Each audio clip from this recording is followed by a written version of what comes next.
Okay. Are we ready, Laura? All right, I have 6:30. I'll call to order the regular meeting of the Cherry Hill Village City Council. It's Wednesday, December 14th, 2022. First, we'll have a roll call of members, please. Councillor Safadi? Here. Councillor Wheel? Happy to be here. Councillor Brown? Here. Councillor Gallagher? Here. Councillor Sheldon? Here. Councillor Blum? Here. Let's all stand for the pledge, please. I pledge allegiance to the flag of the United States of America and to the republic for which it stands, one nation, under God, indivisible, with liberty and justice for all. Okay, audience participation period.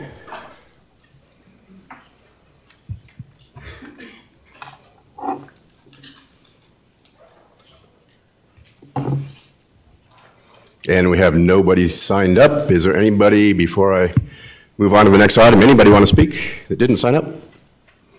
If not, I'll move on. Next, reports from boards, commissions, and committees. I see any reports? Anybody would like to give? I'll continue to item number 6, the consent agenda. Does anybody wish to remove anything from the consent agenda?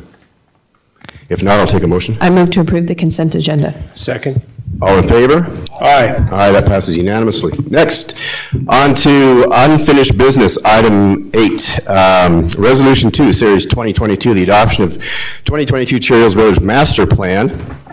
Planning Manager Workman, you have the floor.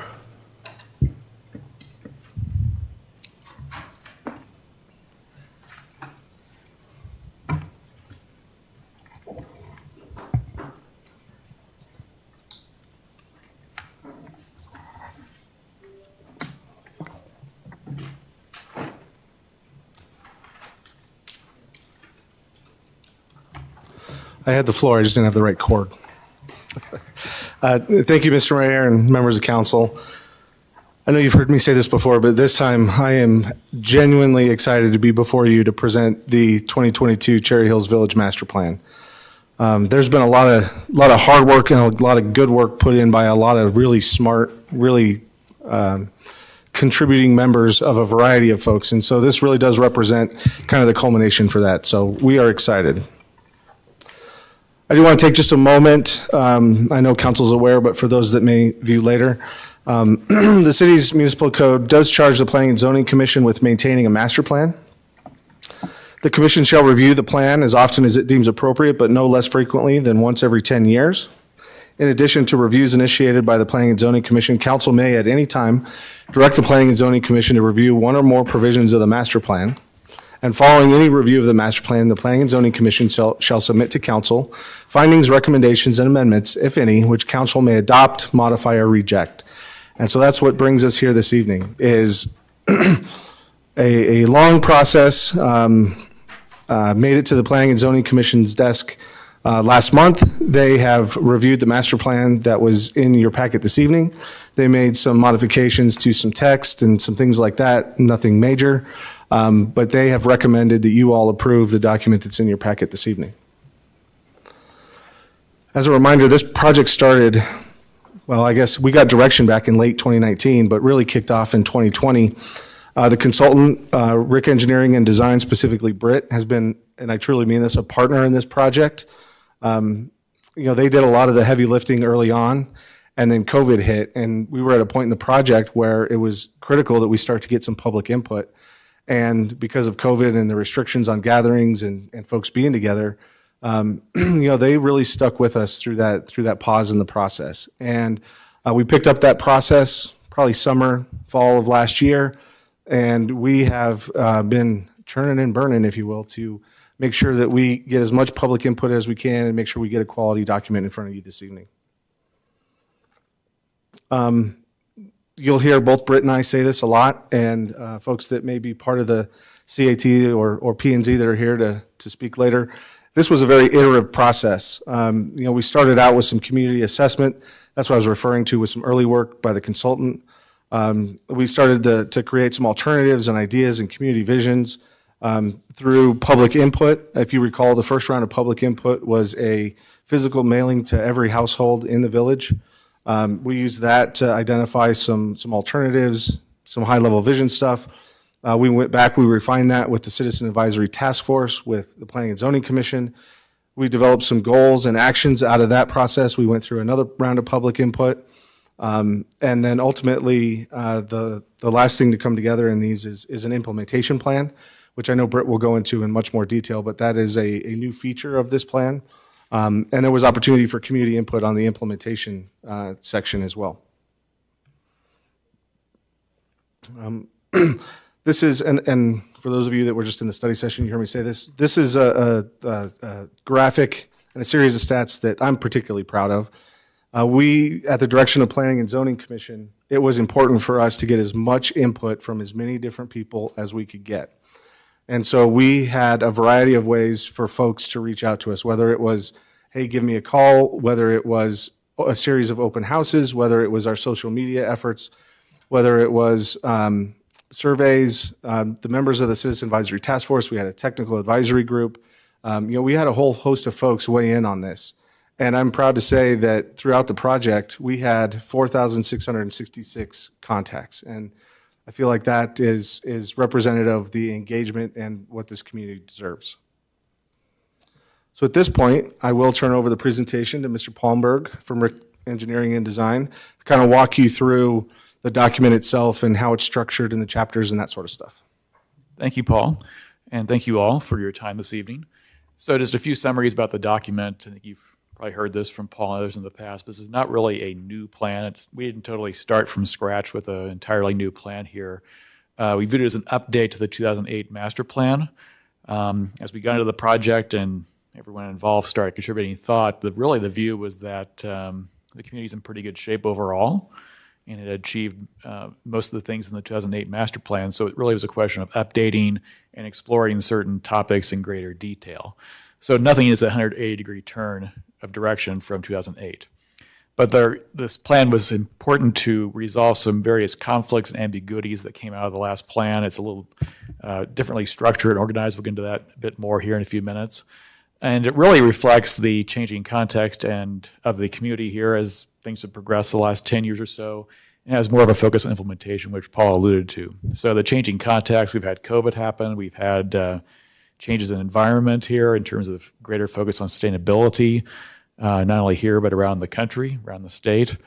So more of a focus on community character here in this plan as well. So we'll get into that a bit more detail here coming up.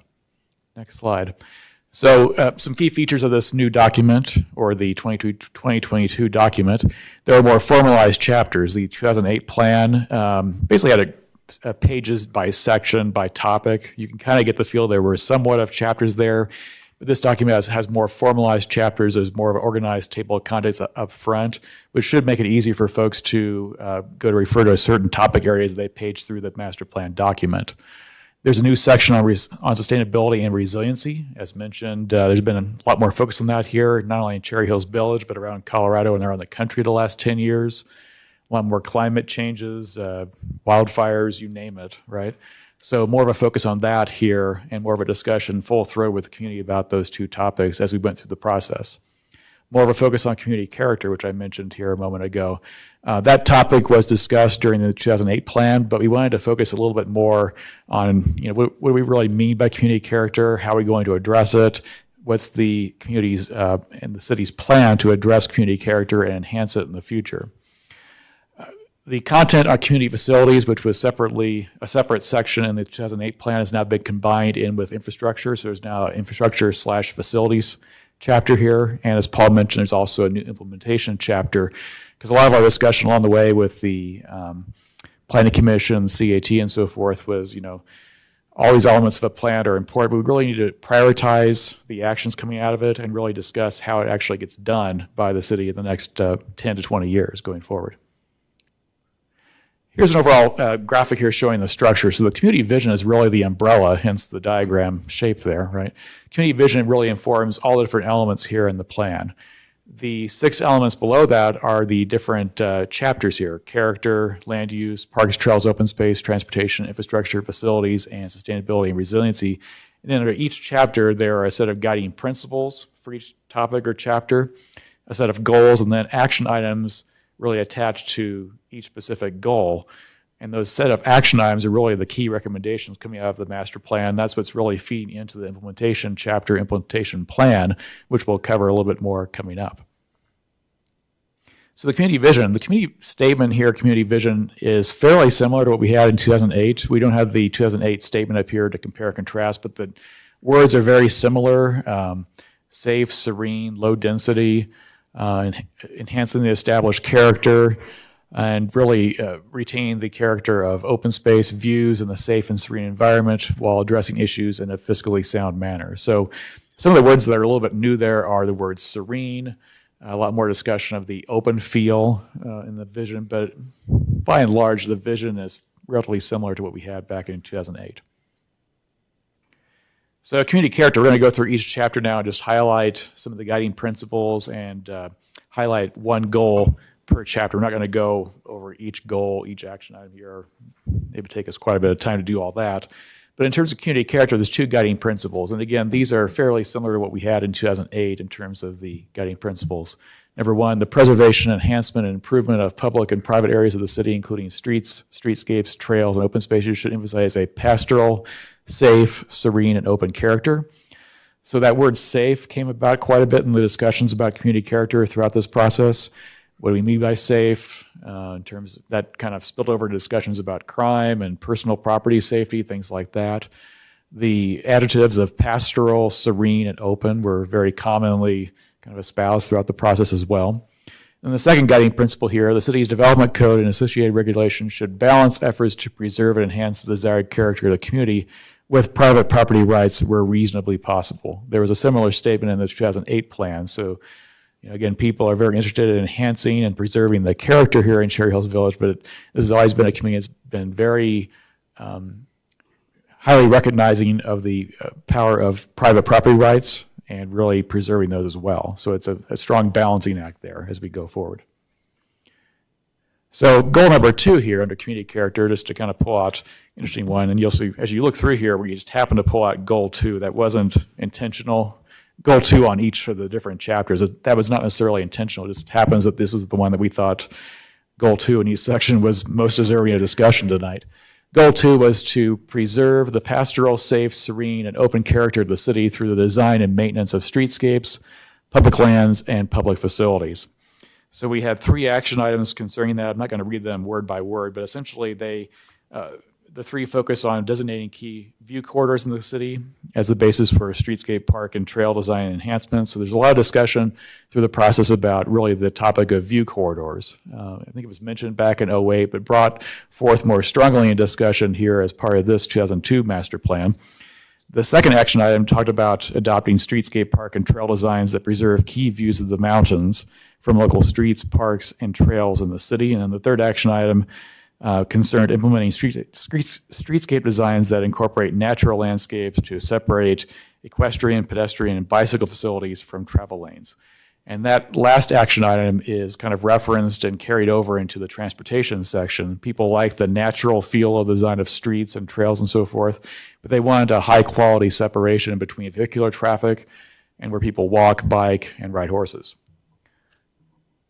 Under land use, the guiding principle is pretty straightforward on land use. We did ask the question as part of the process. In terms of land use, we opened the hood and took a look at the land use here and asked the question of the community, are there any changes desired for land use? Any changes of the type of housing here? Any desire for any amount of additional retail, entertainment, so on and so forth? And the answer was very solid from the very beginning of the project that the community is strongly in favor of maintaining the existing land use, which is essentially this guiding principle. The predominant land use in the city will remain low density, single family residential. So there's 2 action items for this first goal: maintain existing land use and development pattern in the city as primarily single family detached residential. This goal is pretty straightforward given the overall direction of land use here. And there's 2 actions here, and these are also fairly straightforward. The first one concerns strictly enforcing the city's code and existing zoning of properties in the city. So just preserving what we have here. The second one is a little more interesting. It reads, maintain the existing land uses on properties owned by private clubs, public and private schools, and institutions within the city as they are. So essentially, trying to maintain the current character of areas like school campuses, churches, and so on and so forth. That statement was in there really to kind of head off any thought of changing those land uses to something other than either open space or residential in the future. Here's a look at the future land use map that the city currently has. So you'll notice here, Kent Denver is purple. So institutions are purple. We have the floodplains delineated. We have different colors for different types of residential. We have updated this map. The actual components really haven't changed. So if we go to the next slide here, we have changed the land use map a tad in that instead of having institutional uses as purple, in the planning world, purple is usually a color used more for industrial parks or for business parks. Here we've changed it to purple. We've also kind of fixed a few little parcels here and there that were off. For example, we now have Quincy Farm as an open space, and we also have the different golf courses and some of the private clubs listed as private recreation. So those are called out more clearly in that category. So there's a little bit of updating here. The graphic is updated with current styles. It really matches what's going on here on the ground in Cherry Hills Village. It reflects the vision of the community. Parks, trails, and open space. So 3 guiding principles here. First, the city will preserve, enhance, and expand parks, trails, and open space areas and the connectivity of the trail system. The guiding principle is very similar to what you had in the 2008 plan. The second one discusses the design of and preservation of parks, trails, and open spaces will focus on enhancing natural features and the character of the city. So this one was tweaked a little bit from previous language to really bring in that notion of character and preserving the natural features. So it's kind of trying to build a bridge between the community character chapter and this parks and open space chapter. And then on the third one here is again referencing that topic of views, which came through quite a bit in the community character discussion. It reads, preservation of open space, parks, trails, and scenic views of public and private lands is important to the residents of the city. So looking at the goal number 2 from that chapter, Parks, Trails, Open Space, reads, preserve and enhance the system of trails and sidewalks, including conducting and maintaining an inventory of trails and enhancing connectivity. So we actually had 5 different action items for that goal. The first one concerned exploring opportunities for new trail connections and easements to really enhance overall trail connectivity. That was a big topic of discussion throughout the process. Second one concerned having additional trail markers, wayfinding, and signage for different trails to increase awareness. Third one concerned coordinating with CDOT to improve pedestrian and bike amenities and crossings along state-controlled roadways. Fourth one concerned providing funding sources and exploring them and preserving them for trails owned by the city. And then the fifth one alluded to the Highline Canal efforts, and it reads, integrate ongoing planning and design for the Highline Canal into the city's plans and operations for trails. So recognizing that the Highline is a major trail facility here in the village and something to really be preserved and enhanced going forward. Transportation. We have with us tonight, by the way, Elliot Solsky from FHU, who's been with us the whole way on transportation. Some of the topics here for transportation really echoed topics that have come up in past master plan efforts and discussions that have happened along the way the last 10 years. So these 3 guiding principles really kind of crystallize all the main takeaways of the discussion on transportation. The first one, as a guiding principle for the community, is to minimize cut-through traffic on city streets and to improve resident access to arterial routes. And those 2 elements within that statement sometimes, knock horns a bit. So that's the challenge really for the community going forward, how to minimize the cut-through traffic, but at the same time providing the access we all want to nearby arterial routes like Bellevue, Hamden, so on and so forth.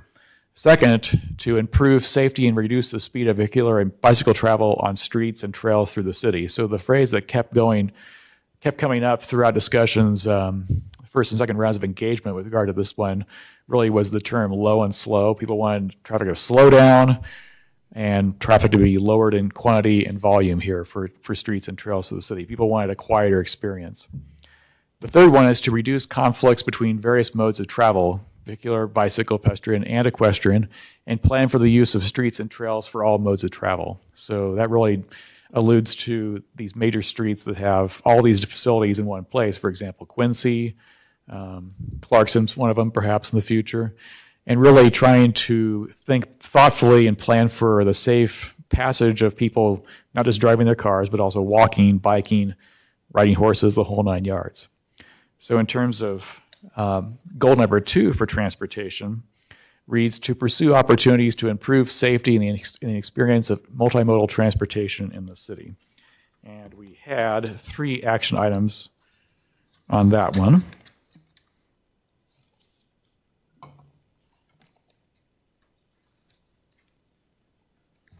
One moment. Here we are. Under that goal, actually 4 action items. One was to complete street designs for Quincy, Dahlia, Holly, Clarkson, and Mansfield that modify pavement widths as deemed appropriate and incorporate the natural separation of biking and walking paths from vehicular travel lanes. So that section on that little graphic on the top there is actually a reflection of what could be proposed, for example, on Quincy. So landscaping on one side, a 10-foot multi-use trail on the other side, but really importantly, providing some buffer. In this case, it could be a tree lawn. And the discussions we had with the community and the graphics we showed along the way, people like that natural buffer. They don't want to see a concrete wall, a Jersey barrier, or something like that, or even a curb separating vehicular traffic from the multi-use trail. They want a natural character of separation that really fits with the overall character of the village. And that graphics intend to reflect that.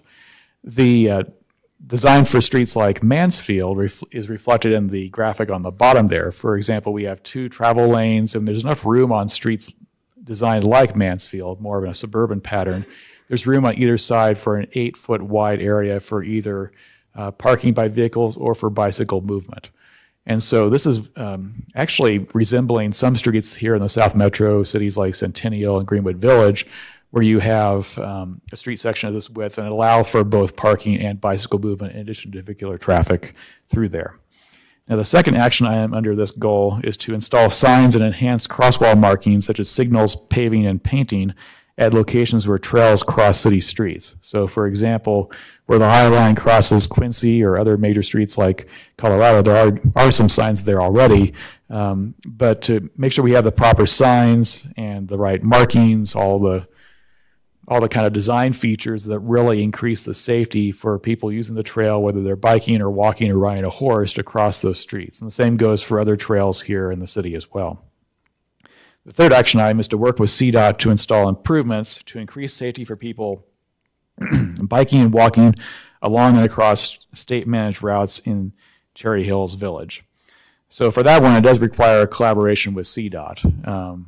We don't totally hold the ball on that one and control our destiny, but it's important to put in a master plan like this action items that call for the city to continue to collaborate with CDOT and explore opportunities for collaboration and improvements in the future. And the fourth action item here is to implement signage and pavement markings as needed to better separate bicycle and pedestrian traffic on trails in the city. So again, these are improvements that can be designed and installed on various trails and sidewalks and so forth around the city to enhance safety and really increase kind of visibility and understandability for users on these facilities. So infrastructure, guiding principles for infrastructure and facilities. Again, we combine those 2 topics here. The first one, the city will provide guidance to water and sewer districts seeking to consolidate in order to improve services for residents. So I came in on the very end of the last discussion before the meeting about how the city only has so many water districts and there's all these different districts in the area. And so the city is not responsible for, kind of forcing this consolidation, but will help provide information and, provide its counsel as these different districts explore consolidating and in that way having greater efficiencies of scale and better services for end users. Second guiding principle here, the city will consider feasible strategies to improve telecommunications services around the city. So in that regard, there's a lot of discussion in the master plan about coordination and encouraging providers to provide better services and so forth. The city may want to get more involved in the future, but in general, the city is kind of more a third party here helping to collaborate with these providers.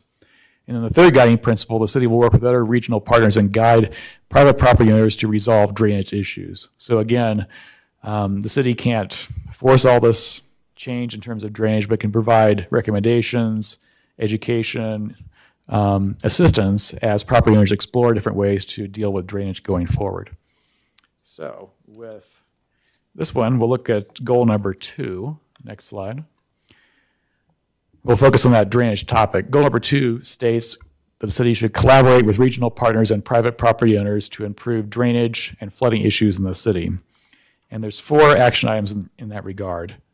The first one reads to educate private property owners regarding floodplain regulations and enforce them as part of the code administration and site development review process. The key word there is educate. So really, a lot of folks don't really know what the rules are out there for drainage and use of the floodplain and so forth. And it's really as part of the process of helping residents understand the overall situation here with regard to floodplain and how their site developments and improvements are affected by drainage issues.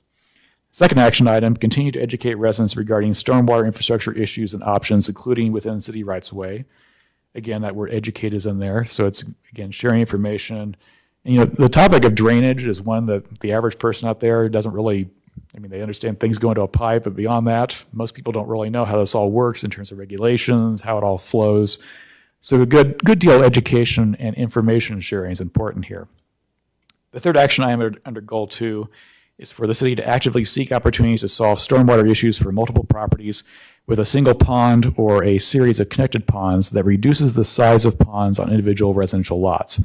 So just as the wording says here, as opposed to every property owner having to install a little pond on each individual lot, it may make sense to actually pool these between a handful or even a larger area into a larger drainage facility. That way, the responsibility is shared and more of the individual lots can enjoy their overall lot and not have to allocate a certain part for a retention pond or a drainage pond or whatnot.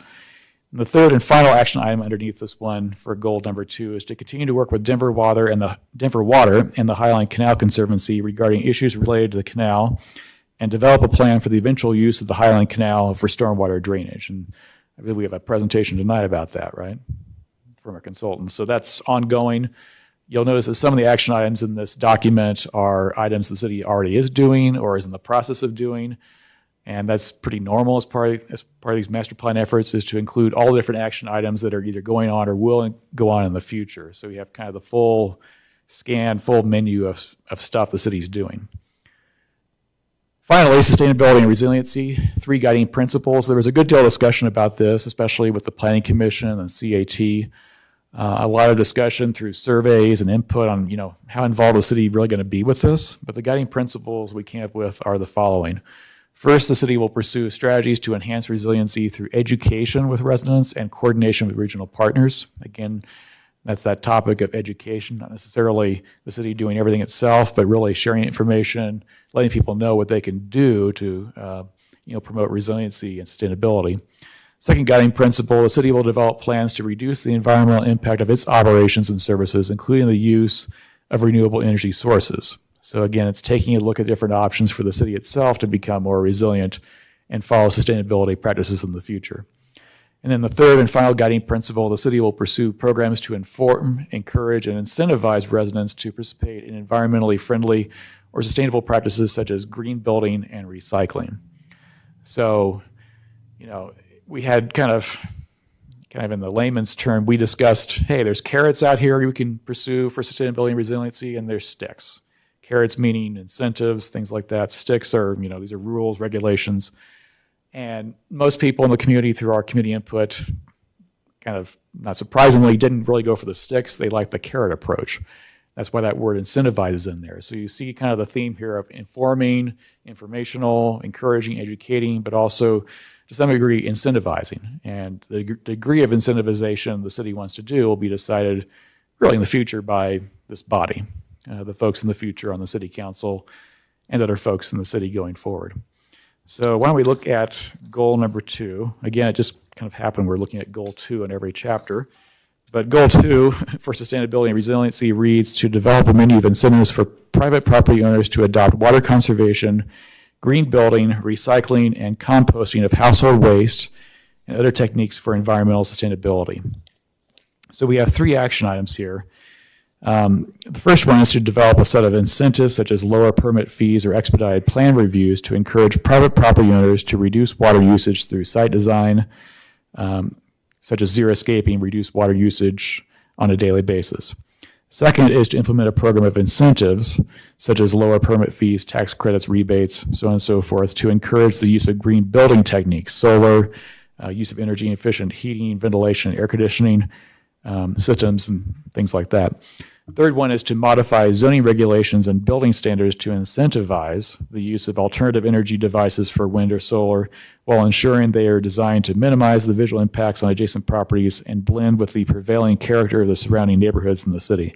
So again, the master plan didn't go into the details of saying, well, we should have incentive X, Y, Z of a 5% whatever on fee discounts, that kind of thing. It's really just calling these action items are, again, need to be fleshed out in more detail and implementation by the community, city council, planning commission, and staff going forward. So it really kind of tees up, these are the action items that the community really wants to see happen going forward. So we move on to implementation. So for each action item, all the different action items and all the different chapters combined, we identify the responsible city department, whether it be planning, public works, or what have you, the responsible board or commission, and then the general time frame reflecting prioritization, short-term, mid-term, or long-term. And so for the time frames, if we want to move to this next slide here, the time frames, we put some general ranges here, 1 to 3 years for short-term, 3 to 10 for mid-term, 10 to 20 for long-term. You'll see that some of these action items have all 3 boxes checked. Those are for action items intended to be really an ongoing effort that will go on really for the next several years, perhaps, right? The items that are short-term or mid-term, some of those are identified as short-term because it just makes sense to, they're easy ones to do. They can be done by staff action or something like that within the next few years. It doesn't require a lot of identification of funding or organization or sharpening of the pencil, per se.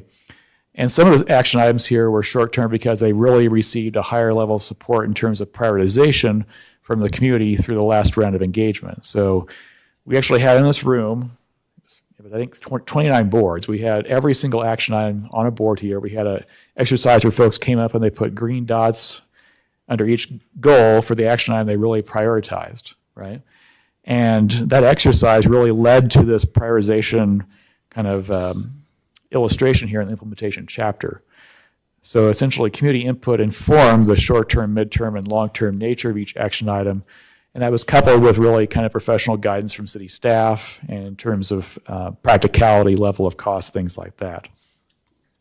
So we're not going to go through each page of the implementation plan here in our presentation, but the Planning Commission has seen all this in detail. Staff has reviewed it several times, the CAT.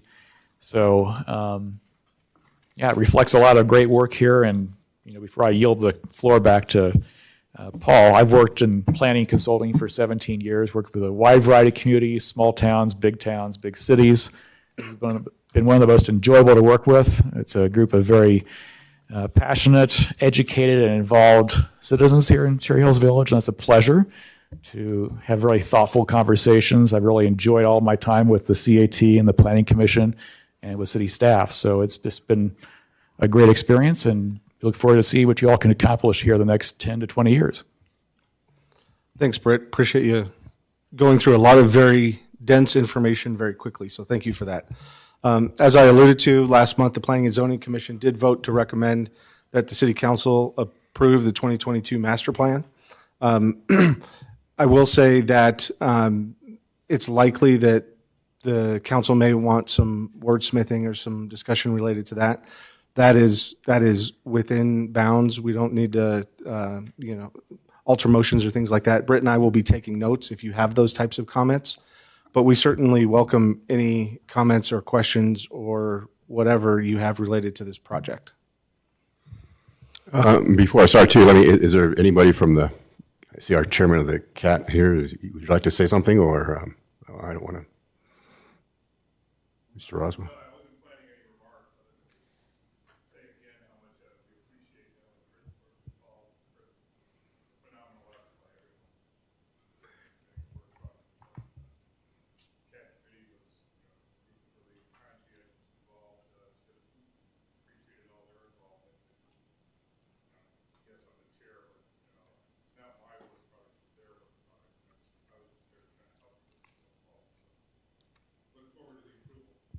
Great, Mr. Russell. Thank you for your time and everybody's time on the CAT. And Planning and Zoning, too. Anybody else want to say anything before we turn it over to council? Or?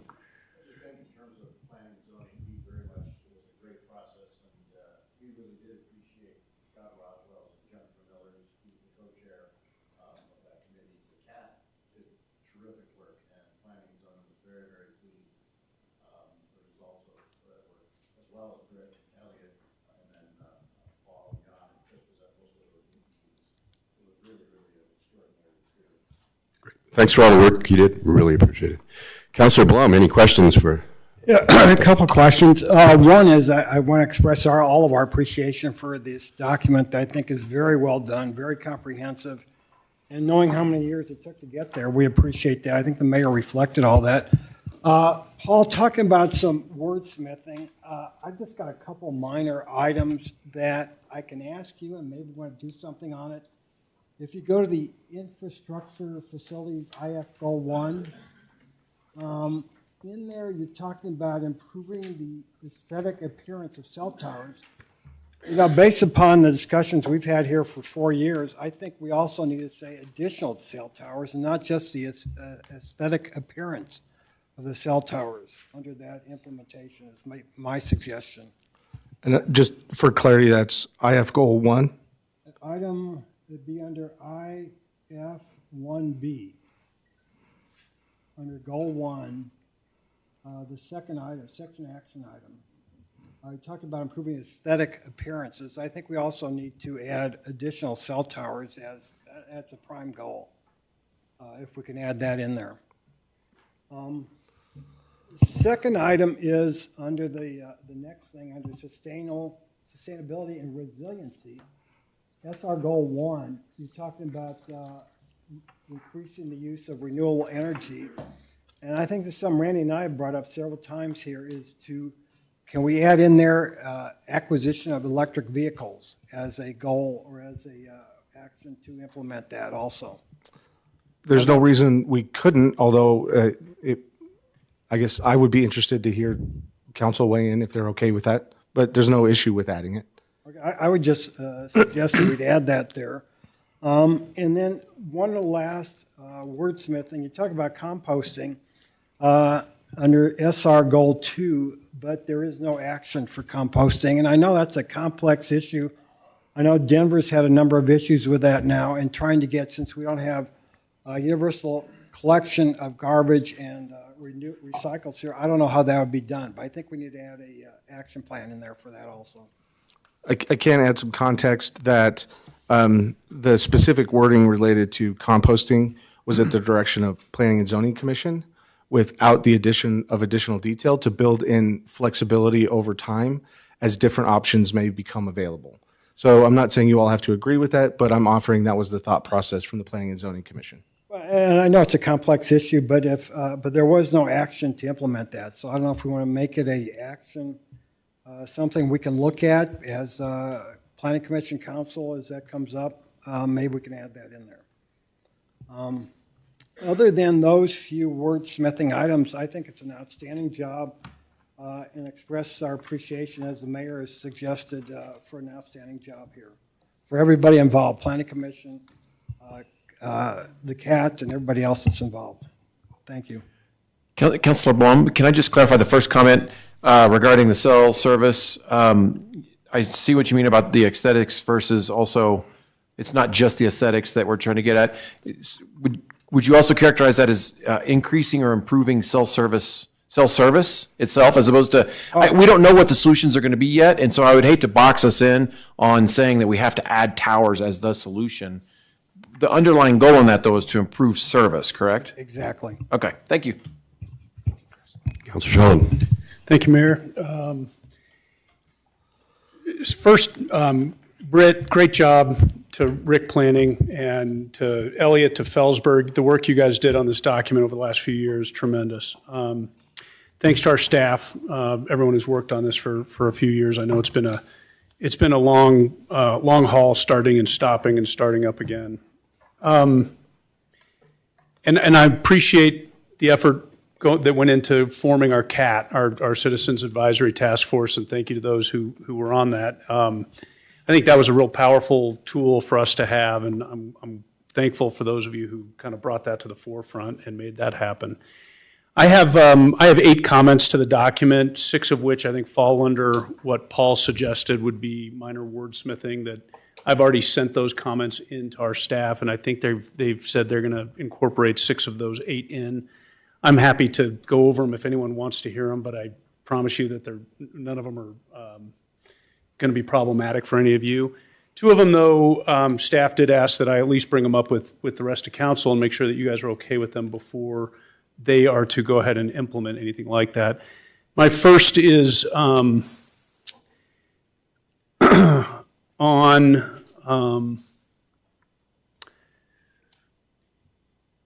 regarding, I guess it's page 5. It says the city's goal should be to update. Talks about the major process and when maybe this should be done again. And I think from a planning perspective, if you're working here at the city in a decade, you'd like to have it say in here, the master plan should be updated again in 2032 or 2037 in 15 years or whatever it may be.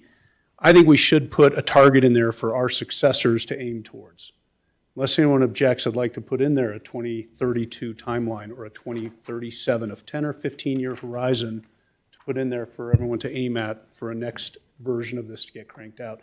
I think there will be significant updates to technology, whether it's EV, cellular service technology, what have you. I think giving our successors that target for updating this document is important, and I think probably a little bit sooner rather than a little bit later. Well, just one clarification. Under 2610, we already have a time. So it's no less frequently than every 10 years. Under where? 2610 of our. What page is that? Within the municipal code. What's that? In the municipal Oh, in the It's in our code. Okay, well, I don't think we referenced that code section maybe in this document. And maybe if we did, it might be fine and that might cover it. I would agree. Okay, then that's fine. Thank you for pointing that out, Mayor. My second is also on page 5, and this one is at the bottom right-hand column of page 5, and it talks about the master plan guides the following types of decisions that the city should be focusing on. And it mentions that it establishes priorities for major investments that the city may make in the coming years for parks, and I'm reading verbatim, for parks, open space, streets, trails, and other amenities. I think out of the 4,600 contacts we made with the community, the 625 surveys we got back, and the 75 some odd attendees at our open houses, I think one of the major things we heard back from is cell coverage. I think it would be irresponsible for us not to include cell coverage in that short list of 5 or 6 major items that should be a focus for City Council moving forward with this master plan. So I'm suggesting that it read, bottom of page 5, the last bullet would say it establishes priorities for major investments the city may make in the coming years for parks, open space, streets, trails, cellular coverage or broadband improvements or something like that. I'm open to recommendations, but I do want to call out something about that and other amenities to implement the outcome of this plan. Just a high level, let's throw that in. Anyone object to that? With that, and the other minor comments being made, I'm great. Thanks. Great job, everybody. Councilor Gallagher. So I do not want to sound echoish, but I am, and I just want to recognize just all the people, and we really haven't talked about the citizens who took time out of their days and their evenings to show up here, those 75 people, the people who took the time to fill out the surveys, and it was just, I mean, when you look at 4,000 contact points, you end up with a really good document. And we've got, you had a very strong CAT team, you had a good TAG team, and so I'm very pleased with the result. That's all. Councilor Brown. Well, I'll just say, echo all of that, and in particular, the myriad of citizens who showed up to participate as well. I do have a couple of questions where I'd like to understand the nature of the conversation a little bit more, so anybody feel free to jump in. The first one has to do mainly with the transportation section. And it uses the word multimodal in a lot of places. And for those who have been around or involved in civic government and local government for a while, you know that the word multimodal transportation is a little bit of a hot button issue for some people. And so I guess I'm wondering if the conversation was really around multimodal transportation, like people riding their bicycles to work, or if it was really more focused on multimodal recreation, like riding their bike around, recreational biking. You know, are we trying to move people through the city in a multimodal way? Or are we trying to provide, because that's different if you're trying to get people from point A to point B through Cherry Hills Village than whether you're trying to get people around Cherry Hills Village walking their dog or et cetera. And so I don't know what the conversation was really more about. So I could take a first try at answering that. I would say that you hit on one of the issues we spent probably some of the most time talking about at one of the CAT meetings after the first round of public input, which is those are two very different things and two very different approaches to how you view that. Ultimately, it was how do we do both? And so the plan tries to strike a balance of how do we accommodate those folks that are on a trail for pleasure as opposed to those folks that may be just trying to exercise or get to a neighbor or get to work or whatever. And so that's why I think the section is so broad in terms of not a specific at this intersection do this improvement, right? There is some, okay, it's going to be a little bit nuanced in terms of the approach, right? The crossing at Quincy and the High Line is different than Colorado and the High Line.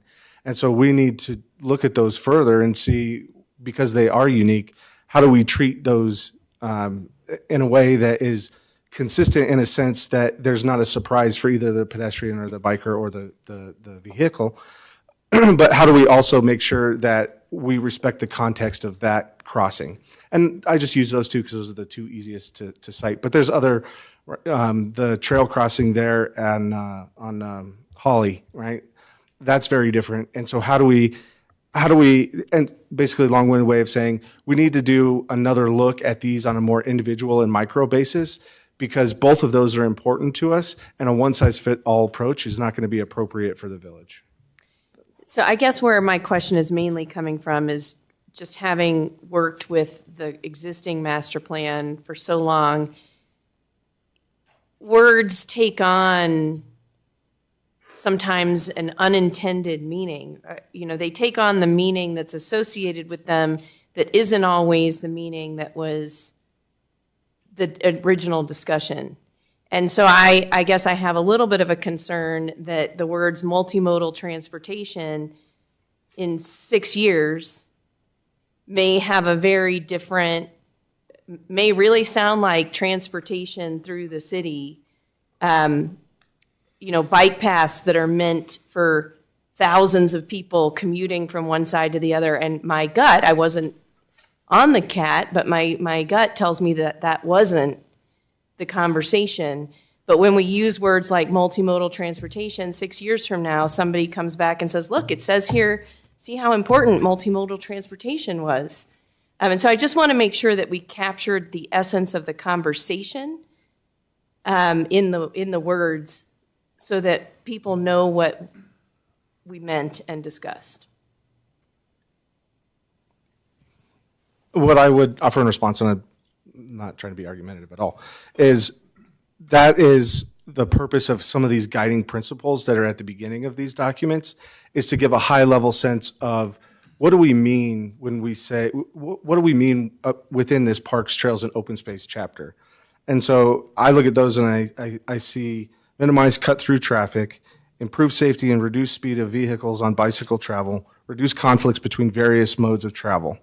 And so I think regardless of if someone uses the term multimodal or not, what we're really going to look at is what are our guiding principles for this? What was important to the community? And these are the three things, whatever decision gets made, these are the three things that we should evaluate that on. So I don't know if that gives you any additional level of comfort, but that's, as one that would be in charge of the implementation of the master plan, that would be what I would offer is if we do start to get into discussions, well, what did that mean? Well, it's sort of irrelevant because here's the guiding principles of where we want to go with this particular topic.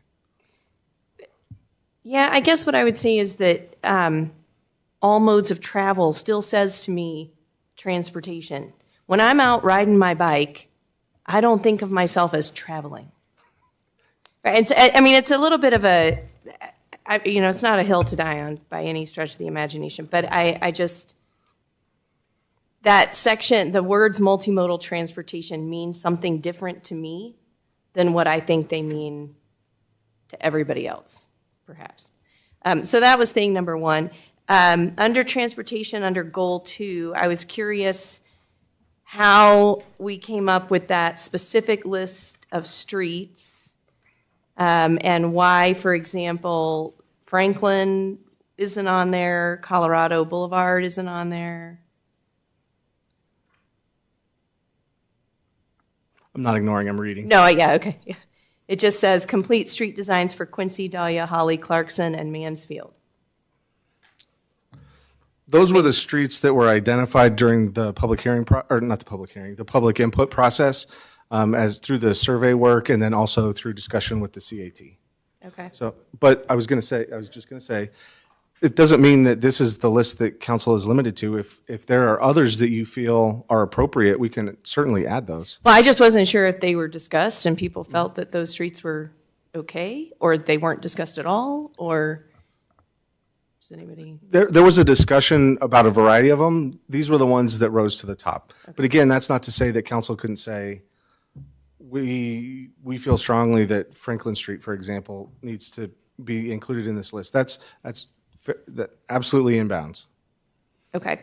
I guess I would say I don't necessarily want to impose my own opinion. I would say express surprise that more citizens, because I just feel I've heard a lot of that from people on Franklin, and I think of Colorado and Holly as being very similar in their current existing conditions.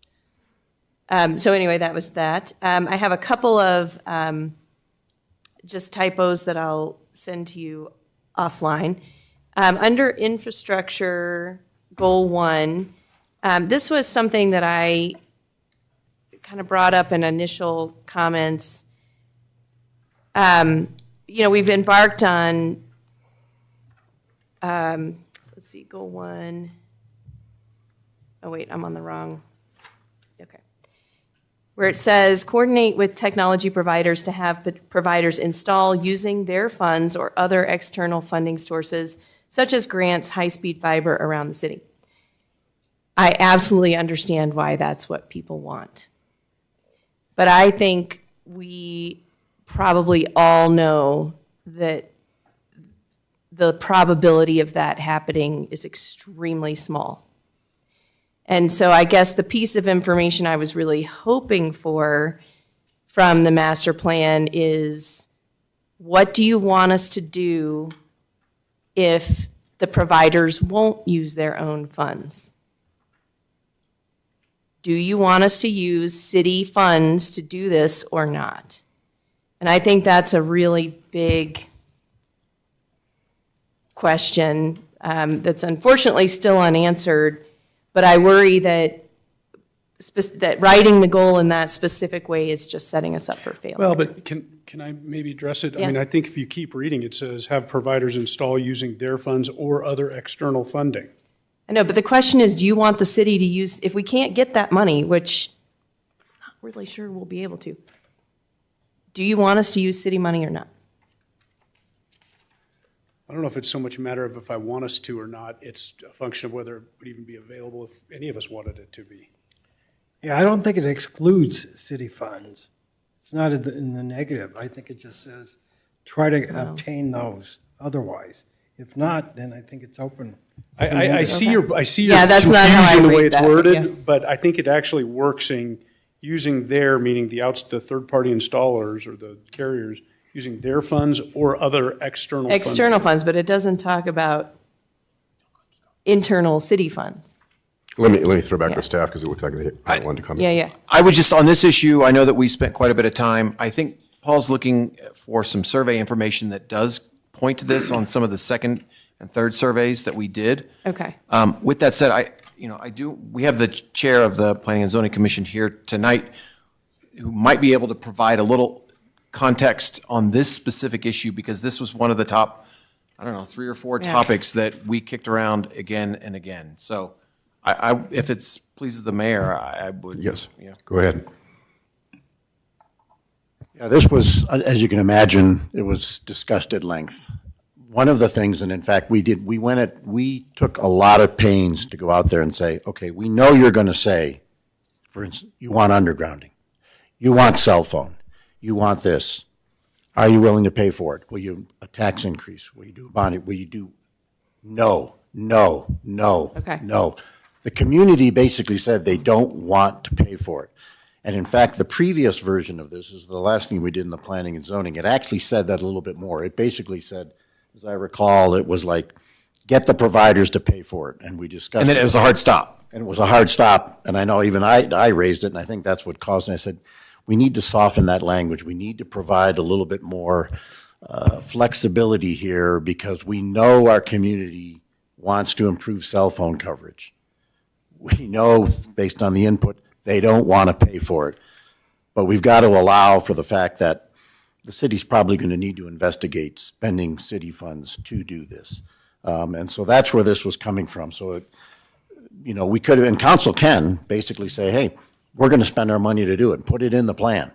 Just know that that's not what the community input was. Well, and I think, so I guess, thank you for that comment, because I think then what would make me more comfortable is if there was some reference in that goal to, and I know it's, because of the way it's worded, in my mind, it does exclude city funds, but I think there should be a reference to the fact that the community was not supportive of spending city funds on doing it. I mean, I think there's a way we could add that. Yeah, it doesn't mean we can't ever do it. It doesn't mean we can't go back to the community at some point. But I think what it would mean to future councils is if this is something that you want to pursue, you need to go back to the community because the opinion at the time was not in favor of that.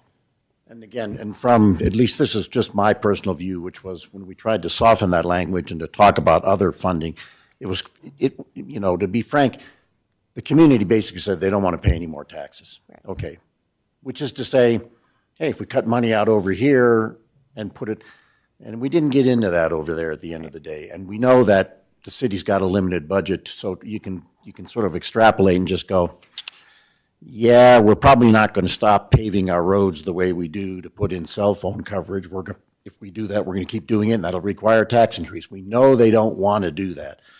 So what I think, and I think where planning and zoning came down from, was we need to have this broad and flexible enough to recognize that if we can find funding to do this without having an impact on our other services and have to go back to the community to pay for that in some manner, that's what we want to be able to do. That's what we want to explore, in addition to trying to. So I think we should say that, right? So They don't want to raise taxes, but that doesn't mean we can't use any city funds. It just means we can't raise their taxes and we can't diminish rob Peter to pay Paul. So if we were to use, for instance, some ARPA funds for improving cell coverage, right now, the way it's written, would you suggest that it might be flying in the face of the way it's currently written if we were to go do that? I would. I think you're maybe right that maybe we'd need to tweak the wording a little bit to allow for the use of city funds if and when they become available, but without necessarily doing a new mill levy or Without raising taxes and without taxes. diminishing other services. And without cutting other services. there's a way we If can that was report in fact the feedback, right? I mean, I don't want to mischaracterize the feedback, but. I would say, to not mischaracterize the feedback, in your packet, in the second appendix, the second survey results, it's on page 29 of 61 of that appendix. The question was, the community has indicated a desire to improve telecommunications in the village, including cell phone coverage.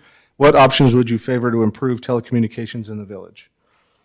The number one response that received, those that responded to that question, 68% responded, coordinate with technology providers to develop strategies to entice them to install high-speed fiber around the village. In contrast, there was a response that said proactive installation of cell towers by the city at the city's expense to entice providers to locate in the city. Of those that responded to that question, 26% responded to that was their top choice. So, and that was the third of 4 or 5 options. So. And that's why I guess what I'm getting at here is that I feel like even offering the first option as an option is a false promise to some extent. It's like saying, would you like us to magically improve your cell phone? Yes, everybody's going to say yes to that, right? But that's not realistic. And so I think by putting an option, we shot ourselves in the foot a little bit by having an option, an unrealistic option, that's obviously everybody's first choice. So if that's not really possible, what's the second choice? And is the second choice then forget it? It's just too expensive? Or is the second choice some other issue? So anyway, that was my concern with that. And it was the same thing with goal 3, using the 1% fund. Well, okay, we used our 1% fund. Undergrounding utilities bubbles to the top all the time as being very important. That money's used up. So I guess I'm feeling at a loss now, even with this document, of, so what does that mean? Does that mean that we're dead in the water as it relates to undergrounding because we can only use the 1% fund? Or would people be supportive of anything else? And I just don't know that we have that information at this point. And I guess that going to sustainability. Well, hang on, before you go off that, can we maybe address those two and maybe try to close the loop on those two? Because I think it's the same issue for both. Well, and it's going to be the same issue for sustainability. Okay, as well. so I don't think we would be overstepping our bounds with the citizen input that we got from the work planning commission did if we were to somehow put a broad statement out there that said, if the city had, if and when funds were to become available without taxing our citizens, then that would be an ideal way to finance, these improvements, whether it's sustainability or infrastructure or cell coverage or whatever. I think if that would be a simple enough precursor to this section that just said, if we've got funds available, if and when funds become available, that would be the ideal finance. Let me rephrase that. Yeah, the ideal financing willing, source would be T-Mobile comes in and puts in cell towers everywhere. But short of that happening, if we have money, if and when funds are available, then we could use those as opposed to taxing our citizens, which we know that that's a non-starter. I think that would provide some clarity. And just to, again, close the loop on that, we did ask a question in the second survey similar to that. So just for context, in the first survey, we heard cell coverage was an issue, which is why we asked the second question in the second survey. We also heard the undergrounding of utility lines, which generated a second question. And I will maybe ask Commissioner Holland, because this was definitely on his radar, is, okay, it's important to us, but we need to know how important. Are you willing to pay for it? And the results of that, again, are in that same appendices, page 26 and 27. There was very little support for new taxes, city funds. It was, let's use the 1% that we already get. So then now take that to SR Goal 1. When this building was built, we discussed solar panels, we discussed all kinds of things. And it drove the cost of the construction outside of our budget. So we did not, this is not a LEED 1 certified building. It could have been, but we couldn't afford it. So again, create an action plan to reduce the environmental footprint of the city's operations at what cost? So At what cost? Are we willing to pay 3 times as much? Are we, and I think the discussion at the CAT and the planning and zoning was that the action plan itself would then get into what those costs might be. So but we're already saying we're going to do it. But the process of going through the formation, the drafting and finalization of the action plan would be the control to make sure that we're not blindly obligating city council to do whatever it is. Now, if we want to beef that up and be a little bit clearer about that. I don't think, my concern is not that we're blindly obligating the city council. My concern is that some city council 3 years from now is going to have to say, my citizens told me they want this, and this is very important, but we can't afford it. And now I have to be the person to go tell, or the council at that time has to be the council to go tell the citizens, we can't afford, I mean, it sounds great on paper. Everybody would agree to that. Everybody would agree to that until you put a price tag on it. And then I'm not so sure that everybody agrees. Yeah, I would just make a general comment that throughout these 8 really good areas, I mean, they're constantly having to make economic decisions on each one of these goals. And how do you offset that? That's not, as long as we've got good communication, let that be for the decision of the council at that time on how you spend money. Well, I mean, thanks for that, Mike, but not everything has a price tag associated. You know, enforcing the code doesn't have maintaining the rural character doesn't have a price tag. But I think that, you know, reducing the environmental footprint has a huge price tag. And we don't know exactly what it is, but everybody up here knows that there's a huge price tag associated with that. And we're saying that that's a priority and that we're going to do it. And so I think for a future council to come back and say, no, we're not going to do that because we think it's too expensive is then flying in the face of the master plan. I'm not sure we're saying, I agree with you that we're saying it's a priority because that's what we heard from our citizens, but I'm not sure with the second part of what you just said, it's a priority and we're going to do it. I don't think that's what this document says or is intended to say. Right, Mayor? I mean, you're shaking your head. That's Okay. correct. This I mean, it is a goal. This is a high-level document. I mean, we're expressing our goals here. And we may not be able to make all the goals. Of course, we're not going to be able to make all the goals because we have limited resources. And that's the job for future councils, to take up the master plan in 5 years and say, okay, what are our priorities? What's most important to us now?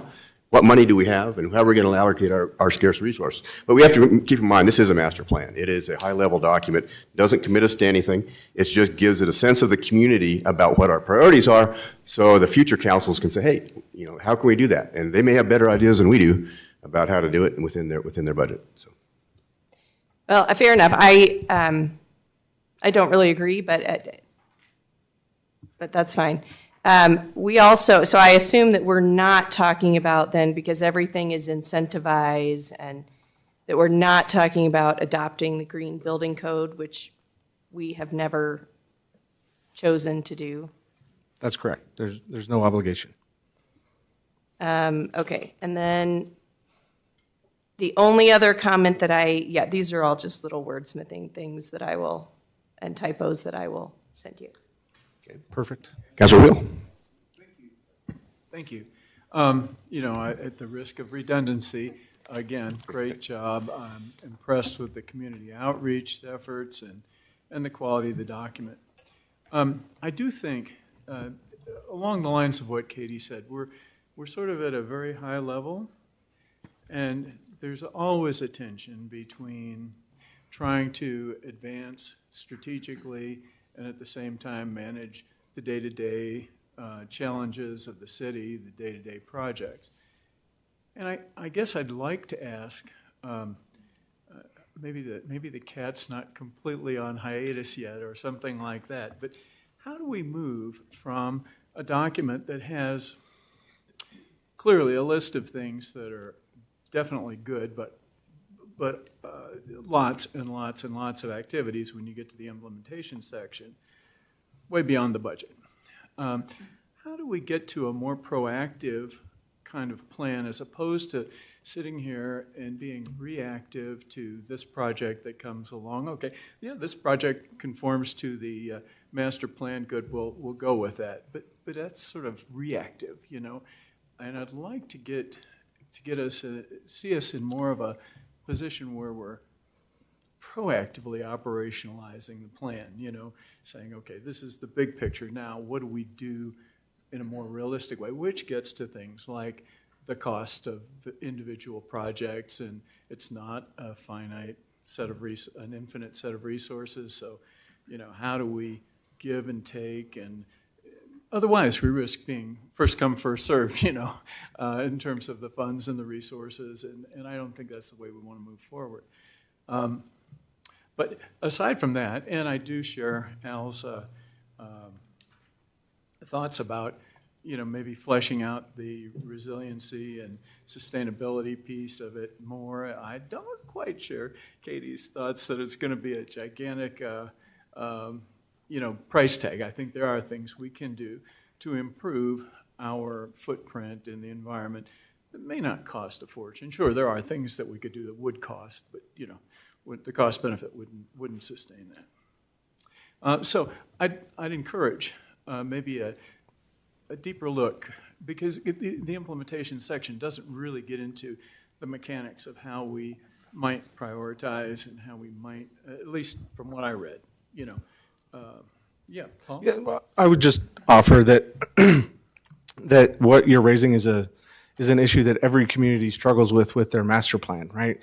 These are high-level policy documents that are intended to be aspirational, right?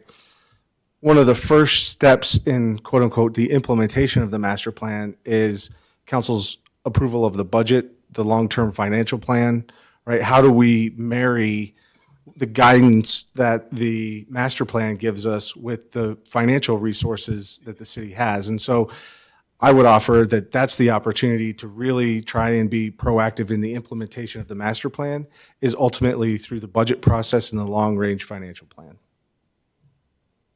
What does council prioritize enough to fund? Certainly, I mean, I can't disagree with that. I just feel like there's a little more mechanically, if you will, from getting a 60,000-foot view down to ground level and actually making good priorities and good progress on the plan. So I'd like to, I mean, I don't have, directionally, do I think this is a good plan? Sure.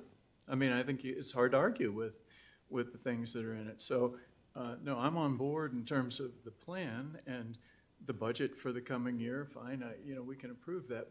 But I think there's a piece that we can build that gets us a little more effective in proactively executing in a well-prioritized manner. That's maybe a challenge I put out there, and see if Challenge accepted. there's any enthusiasm around that. All right.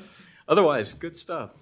No, but to that point, right? I mean, in the planning world, this is a cornerstone document, right? Mm-hmm. So anything we can do to help the implementation of it, our department is desirous to do. So I don't know that I have an answer, but challenge accepted. Councilor Savami. So I have to start by letting you guys know, once I received this at home, I thought the whole thing was our master plan. So it really scared me that for a city of 6,000 people, we have 300 pages, until I realized that 90% of it was survey results. So starting with that, look, a couple of thoughts come to my mind when I was reading this. One is that, you know, despite our differences in the community when it comes to some topics, as a community, 80% of our folks, you know, responded to a survey, 75, 80%. To me, I look at this as I don't call it wish list, but this is wish list as well as goals that this community sees for itself. And I think it brings the community together for common goal. So I looked at it from that perspective. It's an overall umbrella of sort of when a president leaves, they leave something else for the next president. Well, this is sort of, as a community, we're leaving for our city council and for the city folks to say, this is what our city likes, wants, needs. So I thought it was really well written. The second thing that came to my mind here is that, just looking at this, we are lucky to be living in this city. This master plan, everything is pretty amazing, right? If where we are, and what we're planning to do is just improving and improving and improving. I mean, I don't want to go and compare ourselves with the cities that, the master plan includes make sure you have safe water to drink and keep the number of rats in the city less than 1 million, right? So in general, I looked at this. It's a general guidance. It's aligned with the master plan that was put together 10 years ago earlier by the people that wrote that master plan. It gives you a good overall idea of what the people want in this city. And if I am actually living in this city looking at this, I'm like, this is great. And if I'm somebody who wants to come and move into this city, I'm going to say, yeah, I'm willing to pay those multi-million dollars to buy a house here, right? Because look at what they have.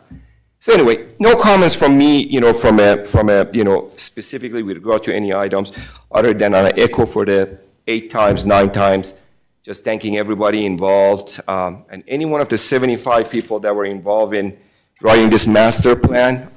I will hire you to write the master plan for my company. So this was awesome. Thank you very much.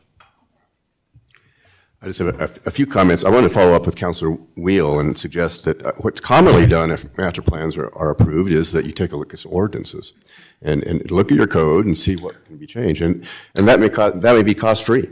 I mean, there may be things in here, I don't know, the master plan is pointing out that we can make changes to our ordinances or our policies to conform to the master plan. And I think that's a job that the council should undertake. I mean, they should take up the master plan and start looking at our code and say, what, and then each councilor here on the dais ought to say, here's what I'm really interested in, or here's what my residents are interested in, and we ought to take this initiative and do that. But I would say that a concrete step is actually to start looking at our ordinances now and our policies and see if there's anything that we need to change in those policies, a review of those based upon what the master plan. Because this is an update and it's not a whole new master plan, I mean, I don't expect those to be great. But I think there are no cost things that we can do to our policies and our ordinances that we can take a look at and make concrete steps to do. And I think that would be the next step in the process. So. To that point, Mr. Mayor, there is a list on my laptop. Way ahead of me with that. And I think that's a great process, and I hope everybody continues to be involved in that process as well. Anything else we need to do here? Any other comments? Any other questions? I mean, it's up to what's the sense of council? Would the council going to want to vote now with those kind of changes, which are very minor? You want to put it over? I'll entertain a motion, whatever folks want to do. I'd be ready to make a motion, but I would like to make sure to incorporate in those couple of changes that pertain to Katie's comments, and maybe even the better way to do it than specifically, Katie, to infrastructure or resiliency is just a general note that staff could add in somewhere in the preamble, if you will, saying, all of the implementation section of this master plan is all predicated on if and when funds are ever available. Just so it covers all 8 chapters, as opposed to any one particular project. Dan, to build on that point, I wonder if it doesn't make some sense. I think Earl's point was we want this stuff, but we don't want to pay for it, and yet we don't have a section that really talks about the financial implications or desires, if you will, of the residents. If the desire is strong to maintain taxes at the rate that they currently are, or without substantial changes in taxes or something like that, it hits me as that's kind of pretty relevant to looking at looking out into the future as well as all of these projects. So there may be a way to kind of embed that if it's deemed appropriate, but to embed that notion in this document as well. If I may, I think I'm just going to reiterate what's already been raised here, but this is an advisory policy document. It's not necessarily tied to the dollars. That is inherent, No, right? That you can't, so it really is just supposed to guide the goals, and I think the statement about that Councilor Sheldon offered sort of captures that concept without getting too much further down into beyond the purpose of this document, for what that's worth. Yeah, I mean, I realize it's advisory, but if the will is as strong as Earl suggested about taxes, that too is something that kind of falls into the category, in my mind at least, of advisory, direction, general spirit of, et cetera, and maybe something worth embedding. Sure. Council always does retain the purse strings, right? Council retains the purse strings regardless of what the master plan says. Okay. I mean, it provides us no guidance. The document is the way it is on taxation policies and how things get financed, and that's really the issue I was trying to raise. I'd say that normally you don't find those things in a master plan. Yeah. But I do think it's very useful here because they have the surveys. I think those are terrific. I mean, but you never know. Things might change. It could be in 10 years that people have a completely different view about whether they want to spend. So I wouldn't necessarily put that in the master plan. I'd leave that to future councils who are elected to see what their constituents say and what the issues are and whether people want to vote for it at that time. And then there's always the possibility of going to the voters if there's a question about it for a vote up or down. And I think I'd like to see personally more use of that kind of a process so you know what voters want. So I would maybe caution against putting in financial things in the master plan or those kinds of things, because I think it's something that's an operational thing that the council needs to do in the future and take a look at it. So. Mayor, let me point out, in our code,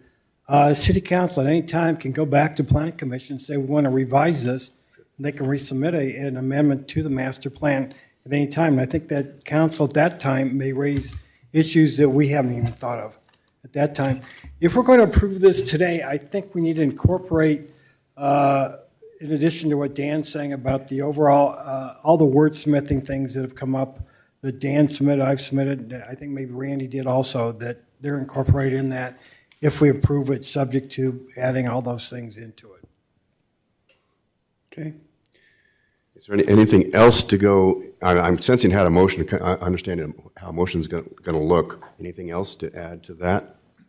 To give a sense of council? And I think the motion then can say with those additions, and then we can come back and then have the final version, approved, council can take a look at the final version. Obviously, they want to do that as well. Is this a two? No. This is simply a voice vote. It's not a two. Yeah, it's a one-time resolution, resolution that specifically authorizes staff to modify and finalize the plan based upon direction given by city council. Okay, so we don't need to be giving you verbatim language No, right now. no. You need to get high-level concepts from us, incorporated in, and then it is. That is how this adopted. resolution. And then if you want to in the motion, you can say after the staff has done it, you can come back to council for final approval if you want to. If you want to do that, but as it's drafted, that's not necessary. You don't need to do that either. Either option is open to you. I will tell you that if you do provide that direction to us, as we would be consistent with the process throughout, we would likely work closely with our planning and zoning body, at least the chair for sure, but there would be some sort of communication there to make sure that what we're including that you've directed us to, there's a check and balance on the work that staff is doing. Does staff have any objection to this rolling into January for final approval then, once it went back in front of P&Z? The way the agenda works right now is that would be the next council approving that. That's what council would like to see happen, then we certainly could do that. I just want council to be aware of what that would mean. Could that be on the agenda before outgoing council turns over on the 17th of January? And no, it's usually just done that council approves the minutes and then that council's gone. Yeah. That council does not usually do any substantive action. Yeah. Could there be? If we wanted this same council to adopt this document at final version? I'm just trying to think how to keep this cohesive without Susan having to vote on. So I had to do the same thing in 2017 I came in for a second read of a big, hot topic, and it was awkward. I think you could really make a motion. I think the changes are so small that you can make a motion. I can do it right saying now. I've got- it's approved with the changes as directed to staff, and I would. Let me give it a try then, okay? You guys okay with that? Yes. Okay. So,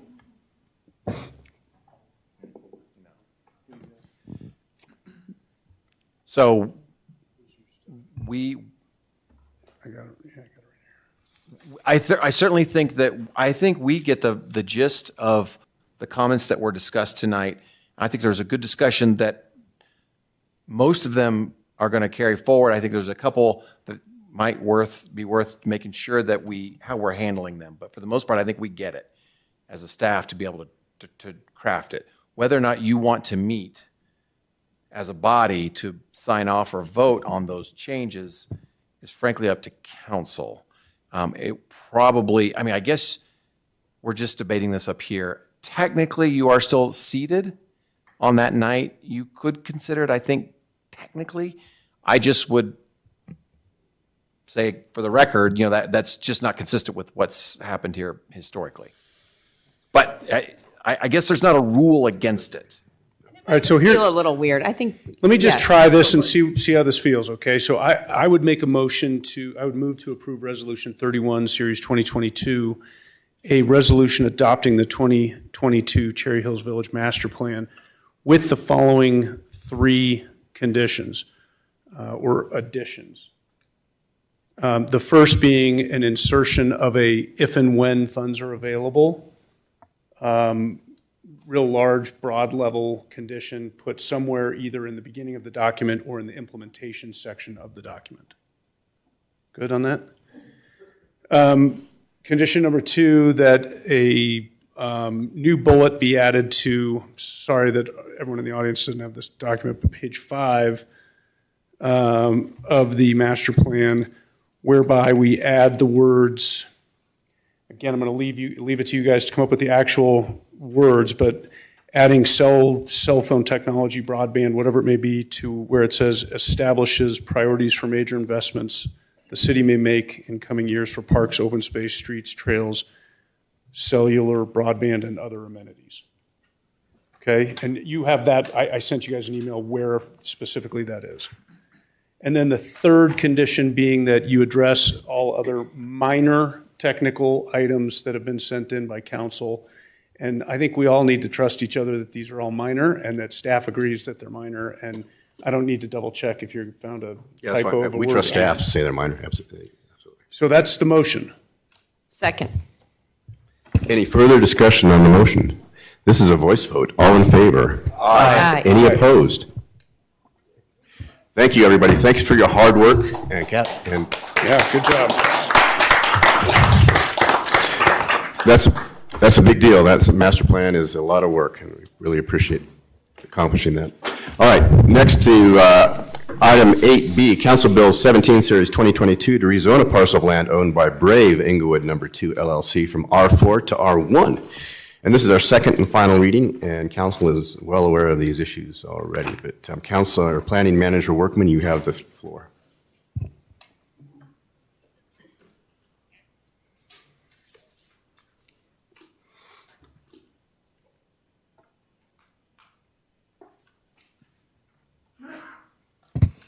Thank you, Mr. Mayor and members of council. Staff is under the understanding that council is very aware of this site, the issues, so the presentation for this will be brief. However, certainly ask any questions that you feel are relevant. Excuse me. As council is aware, council approved a series of applications back in 2021 regarding the subject property. One of those applications was to rezone the property from R4 to R1. Excuse me, from R1 to R4. That was approved with no conditions. Between those approvals and now, Brave Church has purchased the subject property and would like to keep the existing parking lot there to support their religious activities across Monroe Street. The rezoning is necessary to rezone it from R4 to R1 because the R1 zone district allows for places of assembly and the associated parking. Staff's received a couple of phone calls on this essentially just looking for some more information. And there's some letters of support included in your packet this evening. On first reading, council heard the application November 15th of this year. No one from the public spoke. You all did hear a brief presentation from the applicant, and council voted 5-0 to approve the rezoning on first reading. That would conclude our presentation, but the recommended motion is included in your packet as well as on the slide in the screen in front of you. Thank you, Mr. Workman. I think everyone here knows about this. Any questions for staff now?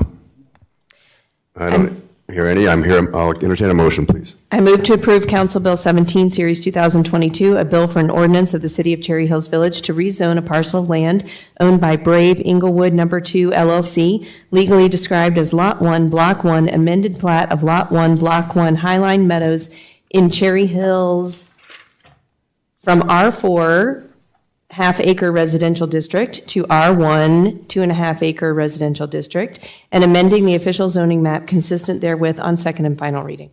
Second. Have a motion second. Any further discussion? Hearing none, I'll take a roll call. Laura, please. Counselor Safavi? Yes. Counselor Wheel? Yes. Counselor Brown? Yes. Counselor Gallagher? Yes. Counselor Sheldon? Yes. Counselor Blum? Yes. All right, that passes unanimously. Thank you, everyone. Next item is 8C, Highline Canal Stormwater Conversion Design Report, Final Acceptance, and Director Goldie. No.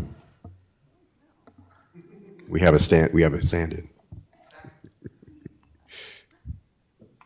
Well, since Director Goldie is... Oh, he's... I was talking to the consultant real quick. I must have I heard. apologize. I didn't know Paul was going to finish that quick. Yeah, he's quick.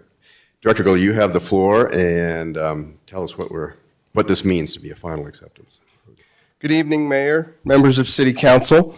As you know, late in 2021, City Council directed staff to seek a further analysis of the Highline Canal Stormwater Master Plan study that was conducted by the Mile High Flood District and the Highline Conservancy, as well as with all of the partners. The city published an RFP for this study, and through that process, Icon Engineering was hired to complete the work. The study explores and analyzes the risks and feasibility of using the canal for stormwater purposes from an engineering perspective. The scope of the study also included the creation of short and long-term strategies, budgets, and proposed capital improvements, and probable annual maintenance costs as to this segment of the Highline Canal in Cherry Hills Village. After a year, the report culminated in an engineering study that concludes that the transformation of the Highline Canal from irrigation to stormwater conveyance is, and I quote, technically feasible through advanced engineering design and expert infrastructure construction. Just as important as the engineering feasibility and risk mitigation, the capital construction and operation maintenance costs that will become the responsibility of the city were looked at if council agrees to take over the management of the Highline in the future. Staff believes the current estimates that we have are a good, accurate representation of today's costs. Again, we only went to 30% construction documents as part of the scope, so we will continue to need to manipulate those numbers, and as we move forward, and if we move forward, redo those numbers as these projects come online. So I'll now turn it over to Troy Carmen with Icon to go over the changes and additions that were made since council has seen the draft, and then come back and talk about some conclusions and recommendations. Welcome. Troy, you have the floor. Council, Troy Carmen with Icon Engineering. Thank you, Jay, for the summary of that. Since the last presentation, we've had a few different meetings, a few different discussions with other stakeholders, the Conservancy and things. Primarily, the changes come down to a lot of the cost implications, and particularly around tree care and some of those issues. The material aspects of the engineering design are fundamentally the same. We haven't changed the water in or the water out or the way that we're treating that water in the meantime. So for the most part, this report and story map stay the same. Not any significant changes. The study area, as everybody's aware, really still has the same boundary conditions. It's still just affecting everything within the city. The water into the canal still remains exactly the same. We have that preservation of these historic inflows, and that has not changed. Those hydraulics, as we look at things, have not changed. What we emphasize on this is, as we look at this maximum plan, we have a very staged implementation. So we can take bits and pieces of this entire feasibility piece and bring it in incrementally. This is not a wholesale change as we look at the different ways we can impact the hydraulics. Vegetation, like I said, we can get into the tree care piece of things and how that all works. But the operation and maintenance, as we get into those different aspects, really comes down to getting some of these tree costs pinned down from a low to medium priority tree care, and then an urgent and high priority tree care. And that breaks down our costs a little bit differently and spreads out some of those operation and maintenance pieces around the tree work. And within the permitting piece, again, not a lot of advancement on that, but some progress towards how the Corps of Engineers is going to treat waters of the U.S., waters of the state. We don't see any increased complications from those permitting issues. Still not determined, but not an increased height in that hurdle. In fact, within Cherry Hills Village, because we have those inflows preserved and a disconnection from the downstream waters, we think we'll be able to clear particularly that Corps of Engineers hurdle very easily. But the sequence and phasing, again, is probably the biggest key to point out here. Of all of these different elements, none of these are required before any consideration of taking over this conversion. So the sequence of this really does focus on mitigating risk first with the overflow. And at that point, everything else can be phased in over a matter of 10, 20, 30 years. There's not any particular schedule or deadline on the rest of these improvements and how this system would function. So with that, happy to field any particular questions that may come up on different aspects of the study or the costs or other elements. All right, any questions for staff or ICON? Councilor Blum? Yeah, I'm a little confused in looking at this. First of all, we are here just to accept what you're submitting as a proposed plan. Is that correct? Correct. On that basis, you made some calculations, for example, of the maintenance related to the High Line. I think we came up with a reasonable number of $83,000. Right now, I don't believe we have any money in our budget for maintaining this for next year. Is that correct, Doug? Yes, that's correct. This plan would contemplate taking over the High Line in 2026 at the earliest. So the $83,000 maintenance would not even kick in until 2026, and we'd look at a budget. Yeah, if you want to go back to that, I believe that's what our chart shows also, is that operations and maintenance would start in 2026. It's probably, we're looking at, the final negotiation, not final, the negotiations with Denver Water on, terms of care and those type of things, and what is all in that final agreement, and not just jumping into that blindly, and making sure, and Troy says the waters of the U.S. and the waters of the state are no big deal, but we want to make sure, we want to have that concrete information to say, okay, it is or it isn't, and here's what that means to us, as well as, and we don't believe there's any issues with the State Historical Society, but there has been talk of, is this a historical structure, and does SHPO, the State Historical Society, have any jurisdiction over this? And does that affect permitting and how we build these improvements? So we just want to make sure we get those answers, and that's why we're just asking council to just accept this report. Troy and Icon have completed the scope of what we asked for, and now with this report in hand, we can continue to move forward, work with all of our partners, the Conservancy and Denver Water, and continue to communicate with council, because it is council's final decision to say, yes, we want to move forward with this and commit these funds to this. And we want to make sure we have all the information before we ask that of council. So what is the status of working this contract with Denver? Is that still in negotiation, or? Yeah, it's in the very beginning of the negotiations. They've started to put together some prospectus for each of the organizations, each city, each rec district, of here's the standards of care that we're looking at, and we're working on them with that, and what's required yearly, weed control and brush control and tree maintenance and trail maintenance. And so we are working through all of those details. So each individual organization may have a little different agreement with Denver, but they want the entire agreement to pretty much be a single agreement, and then we can have our little nuances, because we're going to manage it a little different than Aurora, where their tree canopy is non-existent. So we're working through that. And from a timeline perspective, our current recreation lease with Denver Water is the one that we just upped again, and it expires in early 2024.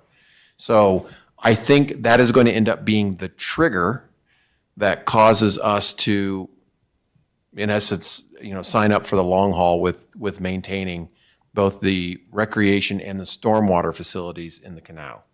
So in our budget for next year, we'll talk about later, we have $500,000 going out of the capital budget for improvements on the Highline Canal. Would we be spending that money prior to having a final contract with Denver, knowing what the status of that is? Well, we may have an opportunity to try and mitigate some of these tree removal costs and those things with an unapproved agreement, but we just use that as a placeholder. I don't believe we'd come close to spending all of it, but there may be some opportunities if we can find some matching funds through the Highline Conservancy or Denver Water to get in early and try to mitigate some of those costs and then reduce our costs in the future. So that $500,000 is not strictly for the spillover into the Blackmer Commons? No, and without having all of the construction documents at 100%, we don't know, we have an idea of what that cost is in today's dollars. But no, that's for anything that council and staff, as we work through this, may say, oh, you know what? Maybe it does make sense to spend $10,000 and get $10,000 in matching, whatever it is, to try to start to move in the right direction. But just to add on that, I think you're right. The Blackmer spillway is the key capital project that we need to work on. And I do think it's relatively new information that we have as of today, that Denver Water is open to letting us work on getting those kinds of facilities in place before we actually have to take over maintenance responsibilities. That is relatively new, and I would call that good news for local jurisdictions. Because what that means is we can make sure that when we do take it over, we've put the necessary safety measures. Yeah. Safety measure is not the right word, but mitigating the risk before we take that liability on. So that's all very good news. So $500,000 is a placeholder. You will likely see similar efforts from us until 2026 to make sure that we can get everything we can to minimize that risk before we take it over. And the other thing we don't have the answer on, I guess, is the water ours? Is it the United States? Is it Colorado? We don't know that either. So the question is, we have 3 dry ponds. I call it 3 dry ponds now. Will we be able to use that water to facilitate that? Yes, we are able to use that water. We just can't retain that water for more than 72 hours. So we can reroute it into the ponds, use that as a water quality pond as well, and then release that water within 72 hours. That water and release can be soak into the ground. We just can't hold it there as standing water. Okay. Those are my questions. I think that answers a lot of it. So we're just accepting this study tonight. Correct. Move on from there. Yeah, we are not committing to anything further than accepting this study.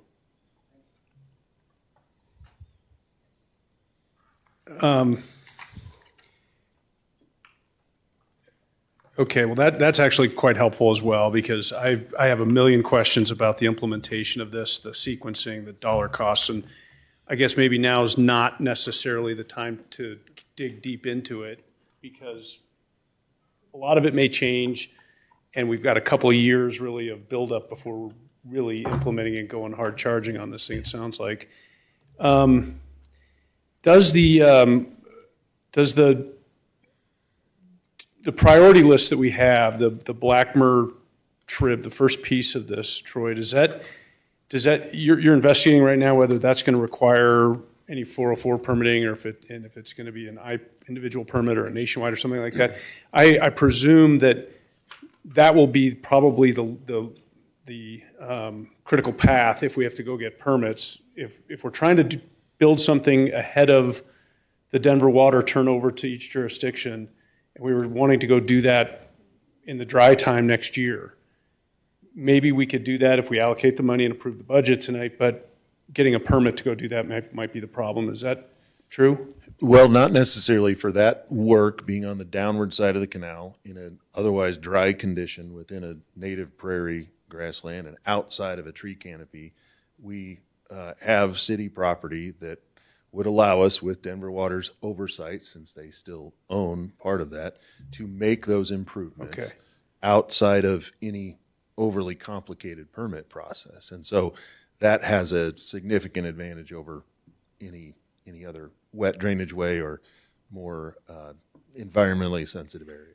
Okay, so I guess where I was going to go with that question, and it may not be relevant, is I think some of the stuff that needs permitting, my experience, and you've done 100 of these or 1,000 of these. I've only done a handful of these, but they're very time consuming, these permitting. You submit, you sit around and wait forever.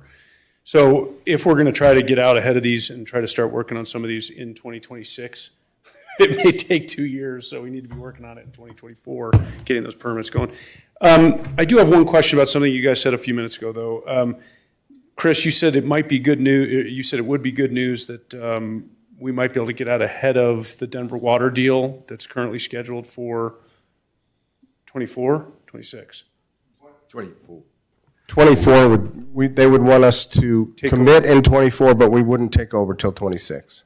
Okay, so sign the deal in 24, implement in 26. I would only caution this council and future councils that agreeing today, or not necessarily today, but going forward with a $500,000 Blackmer project, if that were the priority and we decided to go do that and we didn't have to go through the permitting, and it's really a 644 with the contingency in there, that's a pretty big spend, assuming that we make our deal with Denver Water. I think we will. If we don't make the deal with Denver Water, those improvements are not lost, I assume. We've improved it. We've improved the conditions of our citizens and the life safety, I assume. And it seems a little out of sequence to me to go be putting that kind of money into the ground without having our clear path moving forward with our partner, Denver Water. But I probably just don't understand the nuance of it all, and I'm not suggesting I necessarily want to change anything or do anything. I just wanted to point that out, that it seems a little odd to me. I'll just offer, we likely wouldn't make any commitments on that 100% construction drawings, or especially construction, until after that agreement was in place, because we wouldn't want to make that kind of investment without understanding what our path was. But your statement that it would benefit our residents, no matter who owns or what, that is true for sure. So there's a tangible benefit there. I think the primary benefit, though, when I mentioned earlier, I think it's good news for us, is that we can take whatever necessary steps we can. There's a lot of these trees that are, and Troy, remind me what they're called in the plan, the hazardous trees that are the immediate. Immediate and high priority. Yeah, it would be helpful for us from a liability perspective to have those taken care of before, those kinds of things. To the extent we could handle that before we took it over, that's good news for us. I agree. The tree mitigation piece of it, the getting it safer out there within the canal right away, that's important, and we can get out ahead of that. It's the stormwater improvement stuff that I haven't quite got my arms around yet. I would say my only other comment on a real high level, and this is for our staff and for our future council, this document, while it is outstanding and really neat, and I love looking at the drawings of it, and I try to understand a lot of this and don't, it's pretty technical for a lay council to read. And I just point that out, that from a policy standpoint, I think we're here to implement policy. We're here to say, yes, we want to accept stormwater. Or no, we don't, if that were the case. But asking our council to dig in and opine to a document like this, even for somebody who has touches a little bit of this in his work, it's hard. So I just point that out to staff, that I know there's a fine line. You need to get our approval to buy off on these kind of things, but I hope you don't have high expectations of us as far as technical comment on this stuff, because, you could have said that it was absolutely the opposite of what you reported in here, Troy, and I probably would have said no further questions. No further comment.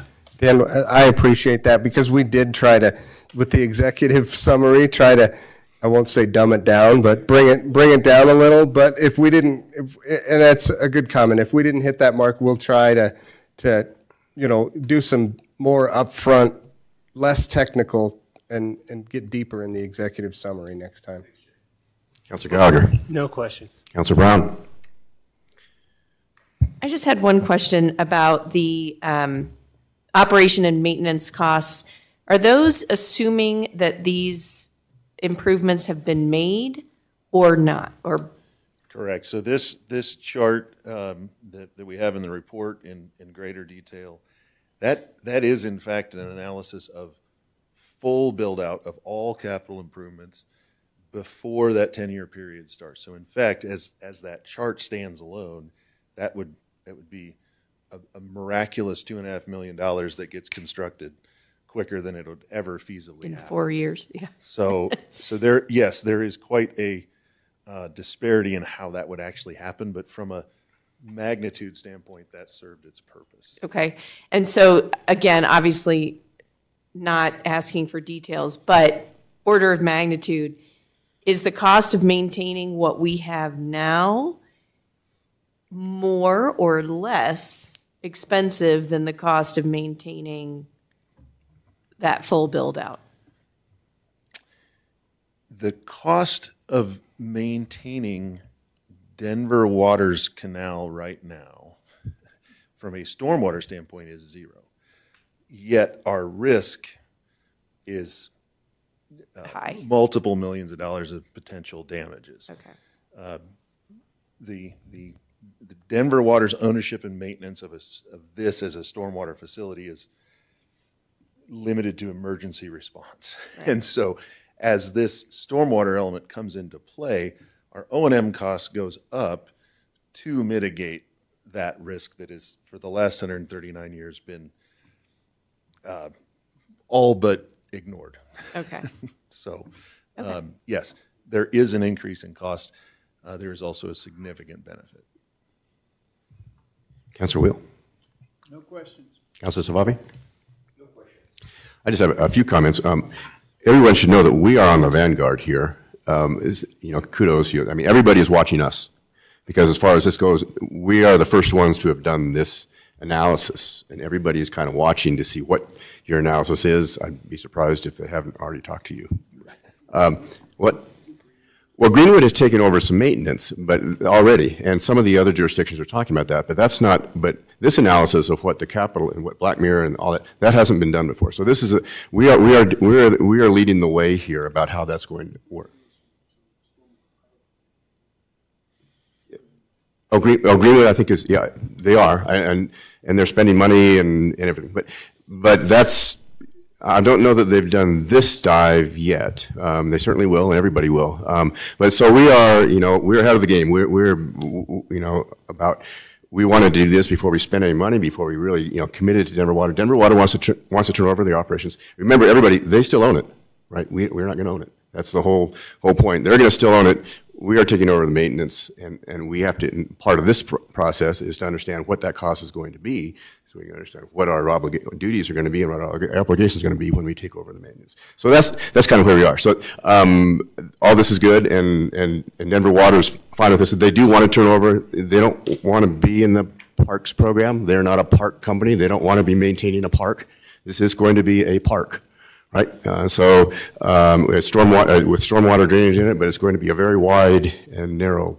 Wow, 120 feet. How wide? The whole 150 feet. 150 feet, I think it is. So it's not just it's not just the trail. It's the whole thing that is part of our park system, right? So there's a lot of opportunities there for our residents, but a lot of responsibility for us to take it over. Some of the other questions too, who owns the water? We don't own the water at all. I mean, this water has already been appropriated and owned downstream by farmers down the South Platte. The only reason we can detain the water for 72 hours based on Colorado law, but after that, it goes on. We do not own the water. We can't use it for anything. It's not our water to use. But anyway, I want to point out, good job. I mean, I think this is it's going to be a big deal, and I think actually this is all good news. I mean, everything I've seen here, we haven't had any surprises. A lot of the things are falling our way to reduce our costs. I mean, a lot of the things we were worried about, we're not going to see, and a lot of the additional work because we're not adding to the flow downstream because we really aren't adding. It's all good news. So thank you for giving us good news. But anyway, but I do have my only last question is, I'm not sure exactly what we're doing here as far as just approving this. I mean, I don't know that we've ever really approved anything before. And I can touch on this too because it was my doing. So, but let me just quickly build on what you were just saying. Again, just as a reference, and we've talked about this, but on a per acre basis, our maintenance costs are going to be less than all of our park per acres on a per acre basis. I mean, that was good to find out. That was to the mayor's point, that's good news. There is going to be some initial costs that are a bit of a initial shock, if you will. However, I think now that we have this study and we know what it says, we'll be able to more effectively work with Denver Water to help go find some funding to help mitigate some of those initial upfront costs, especially on the tree side of things. So I do think that the results of the study are overall very good news and paint a very good picture that should make council feel more comfortable with the long-term prospects of taking over the High Line. That would be my sort of parting comment. As far as what we're doing tonight, there are still a number of steps that we don't know how they will turn out based on additional information that is going to come in. Those are outlined in the study as far as the waters of the U.S. and the waters of Colorado. We have additional negotiations and, for example, funding things that we need to talk about with Denver Water. So we're not recommending that you approve the plan because that also may result in Denver Water wanting to get started on negotiating these things a little bit earlier as well. So what we're requesting is that you take action so that the public and Denver Water, everybody knows that this plan has merit and is in good standing, but that you vote to accept the plan, but not necessarily approve the plan. Again, we still have, I would say that there's questions still yet to be remained that need to be answered before we can really put a bow on this. So I'm Are we saying that we accept it as a compliance with their contractual obligations? Is that what we're saying for the city council? Yeah. Okay. I think that's a good way for it. Completed the work that we've asked. That it's final, if you will. They performed. Correct. Okay. I move to accept the Highline Canal Stormwater Conversion Design Report as proposed. Second. Any more discussion? If not, I'll take a voice vote, please. All in favor? Aye. Any opposed? All right, one more item, 8D, John Mead Park Sculpture and Fundraising. That would be Parks Coordinator Black. You have the floor. I'll just be short. That's okay. Good evening, everyone. So the Art Commission has gone through a selection process this year to choose an artist to create a permanent art installation within John Mead Park. So they have selected Colorado-based sculptor Joe Norman. The Parks, Trails, and Recreation Commission has reviewed the artist's work as well, and at their August 11th meeting, PTRC approved an installation by Joe Norman for John Mead Park. In October, Mr. Norman submitted a formal proposal for a 3-sculpture series to be placed around the park's south pond at the approximate locations that are highlighted on this map. These are locations identified in discussions with the Art Commission during an earlier site walk. From one angle, the sculptures appear as playing children, and from another angle, each is a representation of local wildlife. So we have a great horned owl, a broad-tailed hummingbird, and a monarch butterfly. The Commission has made a concerted effort to share the proposed sculptures with the public, including publishing articles in the November and December issues of the Village Crier and having a table at the winter celebration. Community response has been overwhelmingly positive.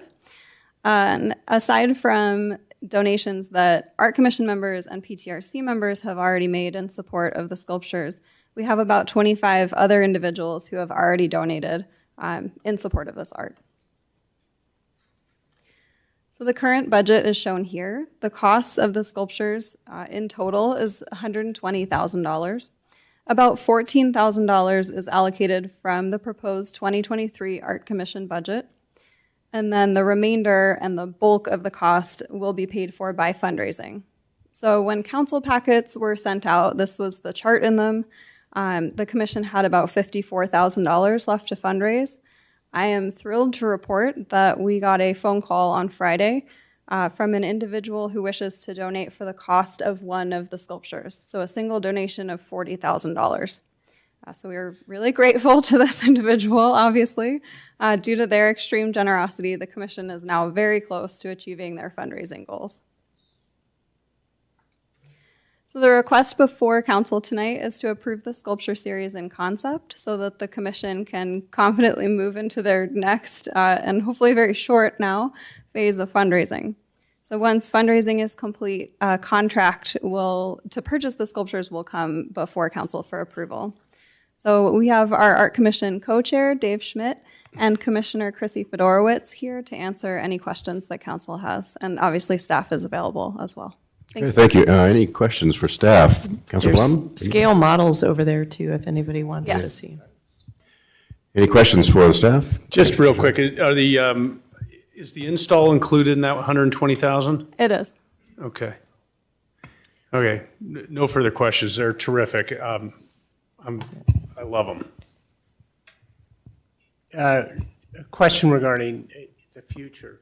Here are 3 sculptures. What's the plan? I think initially the feedback from our community was to not have a sculpture garden. What's distinguished that, and what's the future for sculptures in John Mead Park? That's correct. So this is the only permanent art installation that the commission is planning for John Mead. Once these pieces go in, the park will be complete, and there is no further planning for other art to appear in the park. Councilor Brown? It's not so much a question, but has anybody seen the movie Spinal Tap? This totally, when I saw those at the fundraising event, that's all I'm going to say.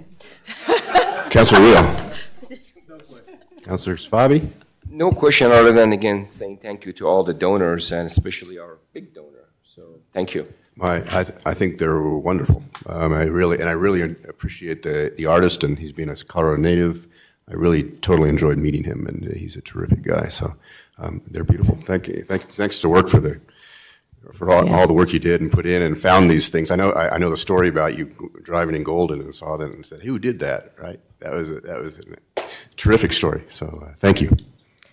I move to approve the Resilient Sculpture Series for John Mead Park, subject to fundraising and future contract approval. Second. I have a motion and a second. Any further discussion? If not, I want to take a voice vote. All in favor? Aye. Any opposed? I've had a request, it's not the end of it. I've had a request maybe to go into, need a break. Would anybody object to having a break now? Taking a break before we do the budget? Okay, I have some thumbs up. We'll take a 5 minute or so break and then be back in recess.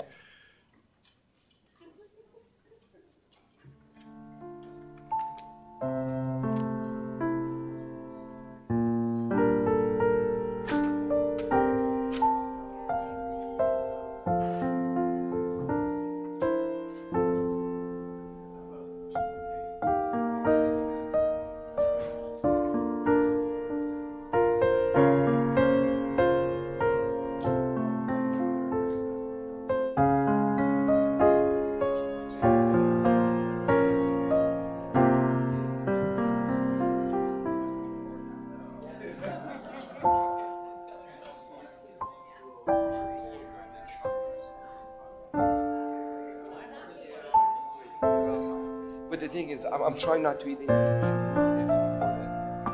Yeah, you know? Oh, yeah. They said at midnight, but then, you know, it's like 2 o'clock, so, you know, I eat every 2 hours, you know?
Yeah, we're going to Palm Springs right after Christmas night, actually. Yeah, I'm excited. Yeah, I would be too. Well, it wasn't my time. My wife has had a rough year. Insanity? Yes, that's exactly what it was. She's like, we're going on a trip. And I said, oh, we are, aren't we? She goes, yes, we are. So, there we go. Anywhere. Yes.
We good? All right, I have 8:42. We're back in session, and we're still on unfinished business, but now we're in 8E. We take up the 2023 proposed budget, and this is our second visit to this issue, and we did it last time. So, Director Farman, you have the floor. Good evening, Mayor Stewart and City Council members. Tonight is the second and final reading of two council bills that adopt the city mill levy budget and appropriations for 2023.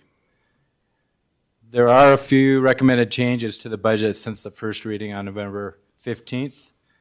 Based on Mayor Pro Tem Brown's recommended increase for the service level of weed mitigation at Quincy Farm, staff is proposing a $13,500 increase for weed maintenance, seeding, flower bed work, and lawn improvements. This is in addition to the normal Quincy Farm maintenance budgeted from the Catherine Anderson Land Donation Fund. This expenditure would lower the ending fund balance to $211,045 for that fund. We also had a bit of good news. The city's final assessed values have now been received from Arapahoe County, and the values are slightly higher than their preliminary estimate and roughly unchanged from 2022. So the results are $43,769 additional property taxes, which will be shared by the general and the Parks and Recreation funds. After that property tax update, the general fund's 2023 revenues and expenditure are now budgeted at $8,483,206. The 2023 general fund ending fund balance is not expected to change from 2022. And the revenues and expenditures are increasing year over year by 10.8%. Excluding that proposed transfer to the capital fund, however, the general fund budget is increasing by approximately 5.1%. Again, just a reminder, the general fund's major revenue source is property taxes at $2.8 million, or 1/3 of the total fund revenues. And citywide, the property taxes are $5.7 million, or 48% of total city revenues. And the mill levy is proposed to remain at 14.722 mills for 2023 collection. The The general fund expenditures are comprised of these major functions, which include public safety and public works, totaling 57% of the fund expenditures. And the only change from the first reading is that increased transfer to the capital fund. There are no additional changes to the city's capital fund expenditures. And the capital fund ending fund balance is increased by the $21,484 based on the additional transfer from the general fund.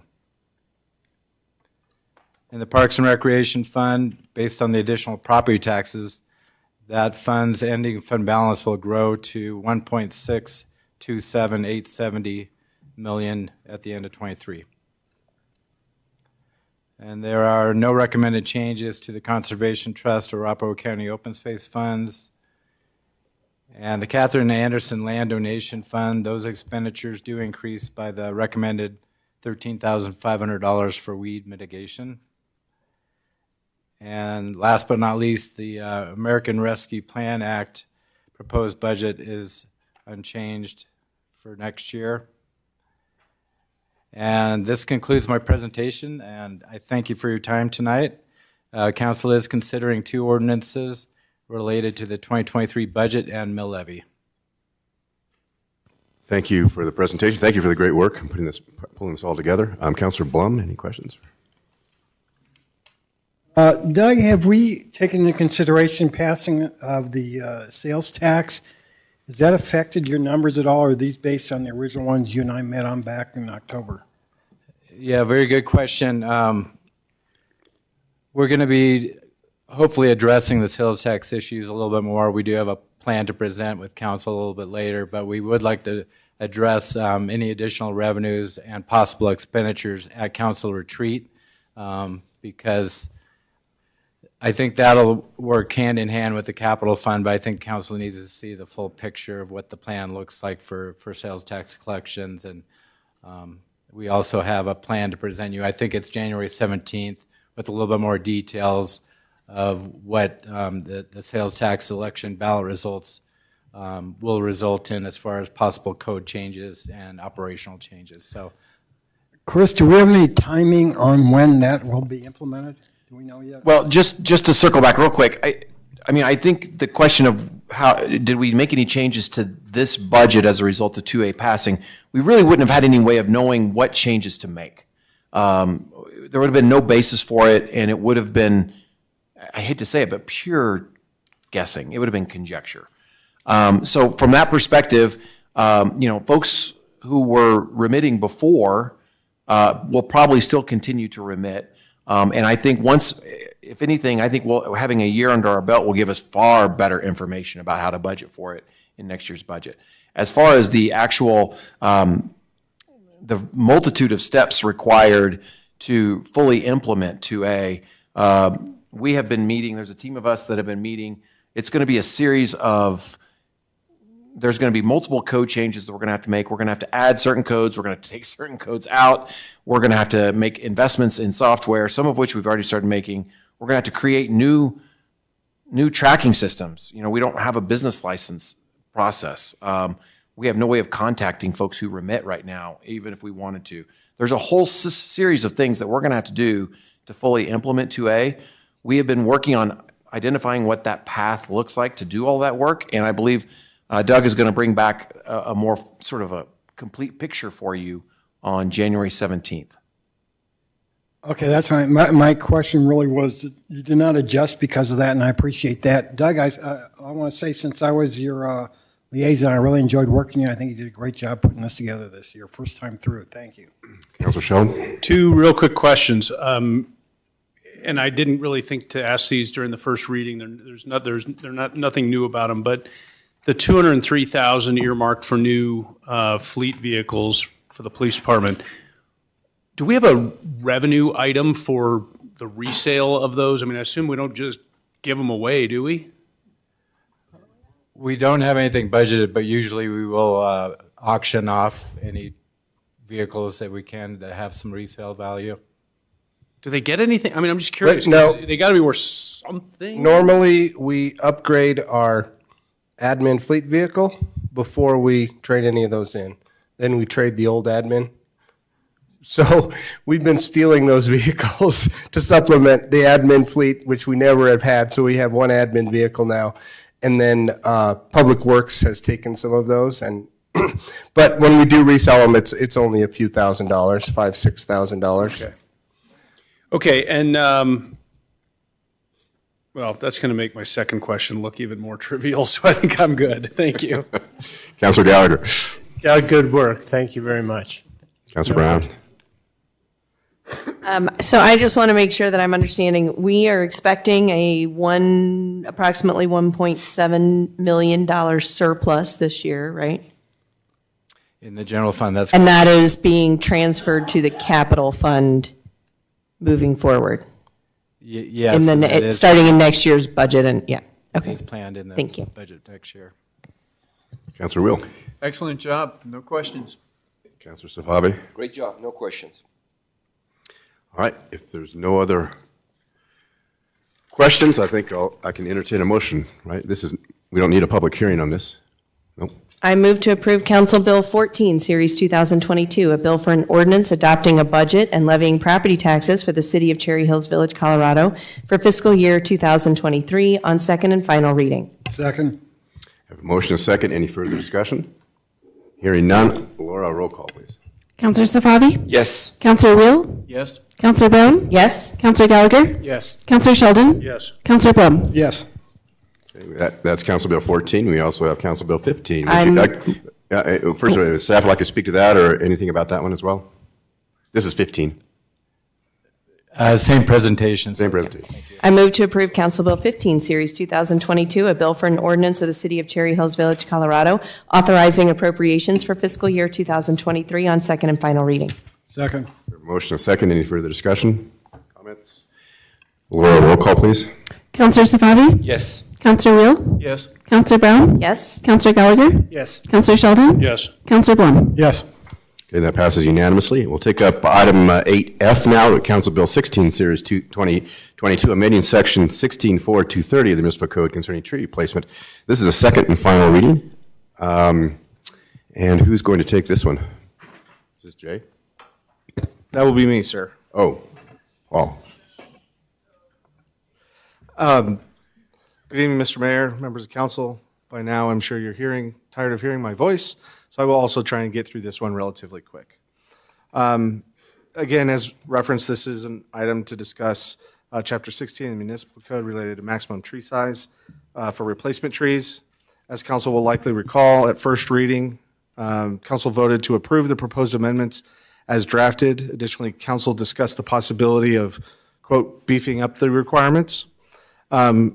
Per section 16.7.370B of our municipal code, that section requires that city council will refer all proposed text amendments to chapter 16 of the code for consideration at a duly noticed meeting, and that such commission provide a recommendation to the city council regarding the likely effect of the proposed text amendments on the implementation of the master plan.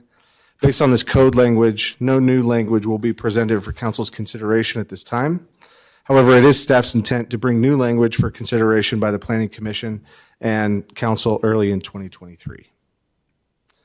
Again, these amendments do two things. One, clarify that tree replacement is in the aggregate.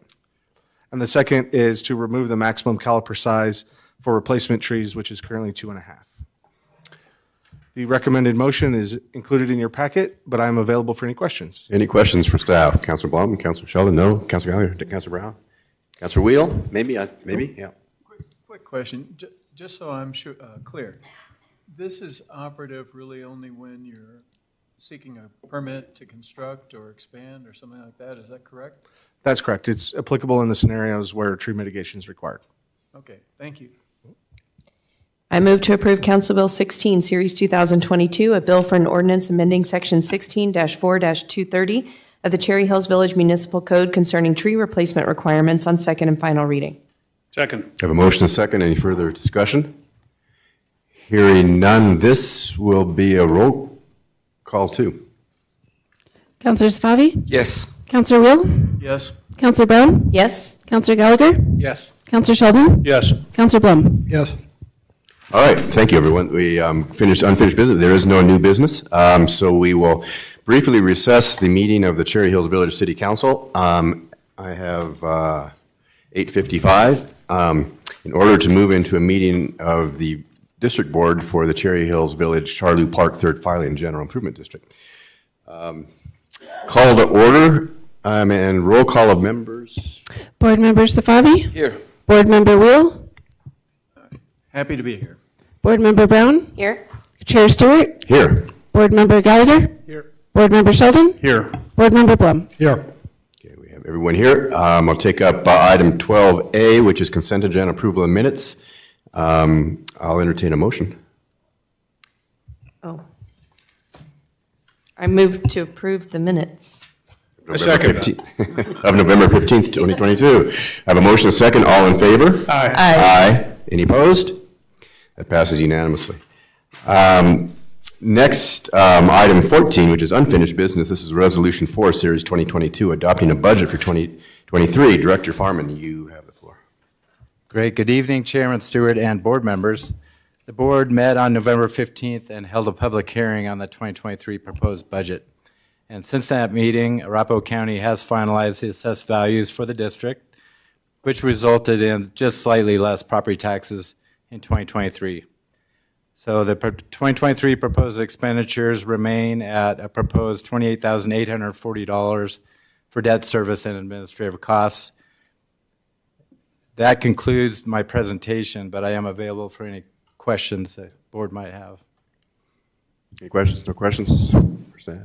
If there are no questions, I'll entertain a motion. I move to approve Resolution 4, Series 2022, a resolution of the Cherry Hills Village Charlou Park Third Filing General Improvement District Board of Directors, summarizing expenditures of revenues, adopting a budget, setting the mill levy, and appropriating funds for the GID for the calendar year beginning on the first day of January 2023 and ending on the last day of December 2023. Second. Motion second. Any further discussion? Hearing none. All in favor? Aye. Next, we will adjourn then at 8:57, the meeting of the board of the Charlou Park Third Filing General District, and move into a meeting and call to order the meeting of the Cherry Hills Village Southmoor Circle and Hudson Parkway General Improvement and District Board. Roll call of members, please, Laura. Board Member Safavi? Here. Board Member Wheel? Happy to be here. Board Member Brown? Here. Chair Stewart? Here. Board Member Gallagher? Here. Board Member Sheldon? Here. Board Member Blum? Here. Okay, and we'll take up item 19A, which is approval of the minutes. Do I have a motion? I move to approve the consent agenda. Second. Motion second. All in favor? Aye. Any opposed? That passes unanimously. Next, item 21A, Resolution 4, Series 2022, adopting a budget for 2023. Director Farman, again. Good evening, Chairman Stewart and board members. The board met on November 15th and held a public hearing on the 2023 proposed budget. And since that meeting, Arapahoe County finalized assessed values for the district, and those AV values were unchanged from the earlier estimate. So the 2023 expenditures are proposed at $33,571. This is the first year of the mill levy, and that would be set at 18.100 mills for $19,929 in property tax revenue. That concludes my presentation. I'm available for questions. Any questions? Councilor Sheldon? All right, I'll entertain a motion. I move to approve Resolution 4, Series 2022, a resolution of the Cherry Hills Village Southmoor Circle and Hudson Parkway General Improvement District Board of Directors, summarizing expenditures and revenues, adopting a budget, setting the mill levy, and appropriating funds for the GID for the calendar year beginning on the first day of January 2023 and ending on the last day of December 2023. Second. We have a motion and a second. Any further discussion? Hearing none. All in favor? Aye. Aye. Any opposed? That passes unanimously as well. I have 8:59. We'll adjourn the meeting of the Southmoor Circle General Improvement District and move back and reconvene the meeting of the Cherry Hills Village City Council. Reports. I have a brief report. We had a Mayor Pro Tem and I received from Laura a request for a proclamation of a Hindu thing. I think our policy on that is generally we don't do those, particularly unless they come here and ask. And also, is it also that it's a resident too? Is that part of our policy? Or no, it's not. But they have to come and show up. And is that kind of? I just wanted to let everybody know. Was that asking for a proclamation of a making a day, so-and-so day? I'm looking for direction from council. Would everyone like to see it? I mean, do you want to know the policy? I don't want to say no without letting you know that it came in. We do get these on occasion. City manager, you have anything to add? Yeah, these other jurisdictions do some of these sometimes. This city council has been rather consistent with keeping, I think, most proclamations related to Cherry Hills Village folks and issues. So it would represent a real departure in your historical procedure. Russell, I recall we did one, and I think Earl may remember it, for when, who was the senator from, John McCain died, we did a proclamation. My view, and I haven't looked at the policy reason, but my view is it's a good, if we have a resident who comes in and appears personally, and not just a mail-in. I mean, the mail-in things they come and you can't. But if someone's serious enough to come in and present it to our council and want to come in and say, we really want this proclamation because this is important to us, I think we consider it, and a lot of times we can do that. But I think that's our policy, and if anybody disagrees, let me know, but we might want to look at it and see. So in the future. Other things to report on, I had a mayor's lunch today. I had a long, broad-ranging conversations. It was a very nice lunch. I would say their major concern of our neighbors to the south is potential preemption by the state preempting zoning for local municipalities. It's going to be a big issue. They're concerned because I think Polis has indicated this would be along transit corridors, and so Centennial and Greener Village have transit corridors that this could affect. And exactly how it would come down, and Polis has indicated that he favors this, and he'd like to see this coming up in the next legislative session. And I think we need to be helpful to our friends to the south, and help them in any way they can. It kind of depends on how it comes down. I mean, it could be, what Polis has said he'd like to do is encourage higher density zoning along transit corridors, and that would preempt local zoning, which obviously has home rule implications, constitutional implications, all kinds of implications. But California has done it, and you may see it coming here. They also are talking about changes to the accessory structures and having basically disabling us from saying that you have to have plumbing and other things in them. Basically, they're going to want to override our zoning about those kind of structures as well. That could be coming, and I think they're thinking with the last election and with the direction of the council, we could really see something. So that's their major concern of our mayors to the south, and I think it's a concern of CML as well. So. I'll just add a little flavor to that. You might recall Councilor Wheel bringing up that Dr. Cog has been talking about greenhouse gas emission, the standards that exist and what steps that we're going to be required to take by the feds. There's a direct A to B connection here between the state preempting local zoning regulations and requiring more density as an effort to address these greenhouse gas violations that the state has been having. Yeah. And I think the last time we talked about the greenhouse gas issues and some of the potential policy implications of those, I think I indicated to council that it actually represents less of a potential threat, is probably the word I used, to Cherry Hills Village than it does to some other folks, because we don't have, it's also, I've heard the city planning circles that it's not just the transit corridors, it also might be interstate corridors as well. So almost every jurisdiction in the metro area could be affected, save us. And there's already been some California laws that have done this, and they're following along with those. So you want a flavor for what may be coming. You can see health, safety, and welfare based on these environmental protections and the EPA. There's probably a legal basis for it, is my point. I would like to reassure council, though, every indication that we've seen, that I've seen, all the triggers for it, it's not going to be statewide. It will be based on certain conditions existing, and I haven't seen that we will meet any of those conditions thus far.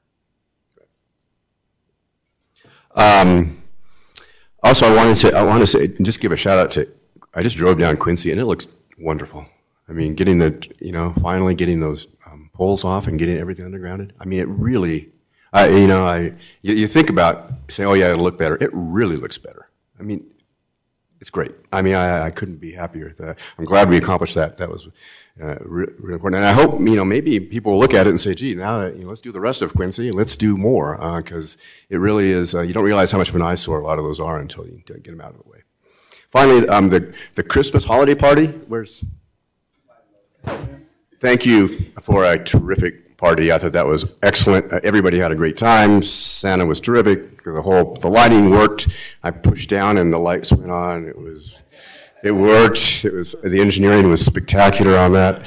So, and the food was great and everything. So it was a really nice night. And I thought it was a good turnout. I don't know what you were expecting, but it seemed to me to be a really nice turnout. So thank you for all your effort and the staff and all the staff for putting that on. That's my report. No report. Two quick things. Chief Lyons, would you please express our gratitude to Officer Newhouse? I understand he's leaving the force after 11 years, and please let him know that council wishes him the best in his next chapter. Second, just something to think about for this council, maybe for the next council. We went through a ream of paper per person for this packet. I have seen a handful of city councils and county commissioners and metro district boards, not many, but a handful that use iPads for their board packets. And everything just gets shipped over via email. They're all tabbed by chapter so that you can go to chapter 6A and find whatever 6A is. I don't exactly know logistically how it all works. If I wanted to sit there and redline and mark up like I do on the paper, how it would work logistically that way. But I know that in my workplace, I edit PDFs all the time. So I know it's a upfront capital investment of, I don't know, $1,000 an iPad, $700, whatever it may be. But at some point, it probably pays off if we could use those things for 5 years at a clip before you replace them or whatever it may be. So maybe something to think about, maybe something to put on our agenda to talk about at our retreat in the spring. No other report. I would add to that Laura, they're documents that we're gonna see again, and maybe by simply stamping them so that we get them back to you after that first hearing or first reading, and just as a compromise. I mean, if we don't go to that, if we don't go to iPads, that'd be great. I know that some of us have been handing our stuff back to her and saying, look, don't print another version of this budget because it's 70 pages. You might as well use mine again and just send it back to you. Two quick things. One, as I finish up all these years here, there was a fixture in the front row, a couple, and I want to give a shout out to Alice and Fred Abrams, who attended all these meetings. Yeah. And it was COVID or maybe just before. I think he got sick, and anyway, shout out to Abrams. They they attended after COVID too. They watched. Yeah. So, yeah. Oh, yeah. Probably watching they didn't. Now. Yeah, probably. Brenda. Anyway, I just wanted to take a moment. I'm going to miss working with the people in this room and generation, your predecessors on staff, and it's a wonderful group, high quality people. I'm delighted with current staff. It's a pleasure to work with counselors and mayors over the years, and I'm pleased to see the direction of who are filling the 3 seats come next meeting. But again, just with gratitude, thank you. It makes our job a lot easier when you're working with really good people. That's all. Councilor Brown. Nothing to report. Councilor Wheel. On your point, Dan, DRCOG, it's just emails. Now there may be some restrictions and regulations that would impair, but all the packets come out and they're pretty thick. Electronically, just email sent, and we read them. Anyway, beyond that, no report. No report other than I just want to make sure that our folks are aware that CU Anschutz was ranked globally as the top university for innovation, 15th in the world. Wow. That's pretty impressive. You got your MIT, you got the Scripps Institute, you got Salk Institute, you got CU Anschutz number 15 in globally. This is really amazing. So I think we should all be proud. That is amazing. I'll add too, that Arapahoe County does, we do all of our on pads too. They use paper, so OSTAB and the meetings. And it works fine. I mean, you get used to it. And so something to think about. All right, city manager? Yeah, staff, Jason, chief, anything? If not, we can just go down the line. Good evening. Just a quick update, sort of circling back around to a conversation we had about school safety. I'm pleased to report that between our general counsel and the general counsels of both St. Mary's and Kent, with the exception of the mayor's signature, which I'll get soon, those contracts for police service have been fully executed and agreed to by all parties. Effective January 9th will be the first day that we'll be in both schools on a full-time basis. So, thank you. I know there was some back and forth. Can you refresh my memory on what the final agreement was? Sure. So St. Mary's is funding the cost of an entire police officer, 100% of that cost. That officer will be assigned to St. Mary's solely. Between the city-funded position that was being split amongst the three schools, that position will be split now between Kent and Denver and the elementary school. 2/3 of the time, or 66% of that officer, will be spent at Kent Denver, and the remaining 33% will be at the elementary school, although supplemented by some additional staff at no cost to the school. And Kent Denver will be funding the balance of that 16%, which will be shown as a revenue, and no additional FTEs necessary to fulfill that obligation. Councilor Wheel? Oh, I'm sorry. Jay? No report from me, thank you. I've got a couple quick things. We've been negotiating and working with Denver Water. You are going to start to see some more work in the road at Holly and Quincy. We are working with their public relations staff. There will be some signboards out. There will be about a month from the end of January to the end of February where there will be a single lane traffic only southbound on Holly. Their original intent was to close the intersection completely for a month. Luckily, thanks to the good work of Ryan Bernanzoni, we told them, we can't have that. Is there any way we can get less of a problem for our residents, our emergency services? So they came back. There is not enough room to keep two-way traffic because it's a 36-inch line and it is in the dead center of Holly. So we will get the word out. Denver Water will be contacting all residents within, I believe, a mile of that by mail. We'll do the signs on the roads. So we will keep you apprised of that, but there will be some traffic delays with that project. Can you also contact Cherry Creek School District? Yes. Because the buses go down Holly. Yep, we will do that. We'll make sure we do that. Jay, one more time then, just so I understand that. I'm sure I'm going to get phone calls on that. So traffic on East and westbound Quincy will remain open. Will remain open. Southbound Holly will remain open. But northbound it will be closed just north of Stanford, which is the last road and driveway. So Okay. it will be closed right there to the intersection. So if you want to get from West Middle School to Quincy, you either need to go east or west. Yeah, you'll have over. to go over to Monaco. And that's going to be for roughly a month, from the end of January to the end of February? Yes. Okay.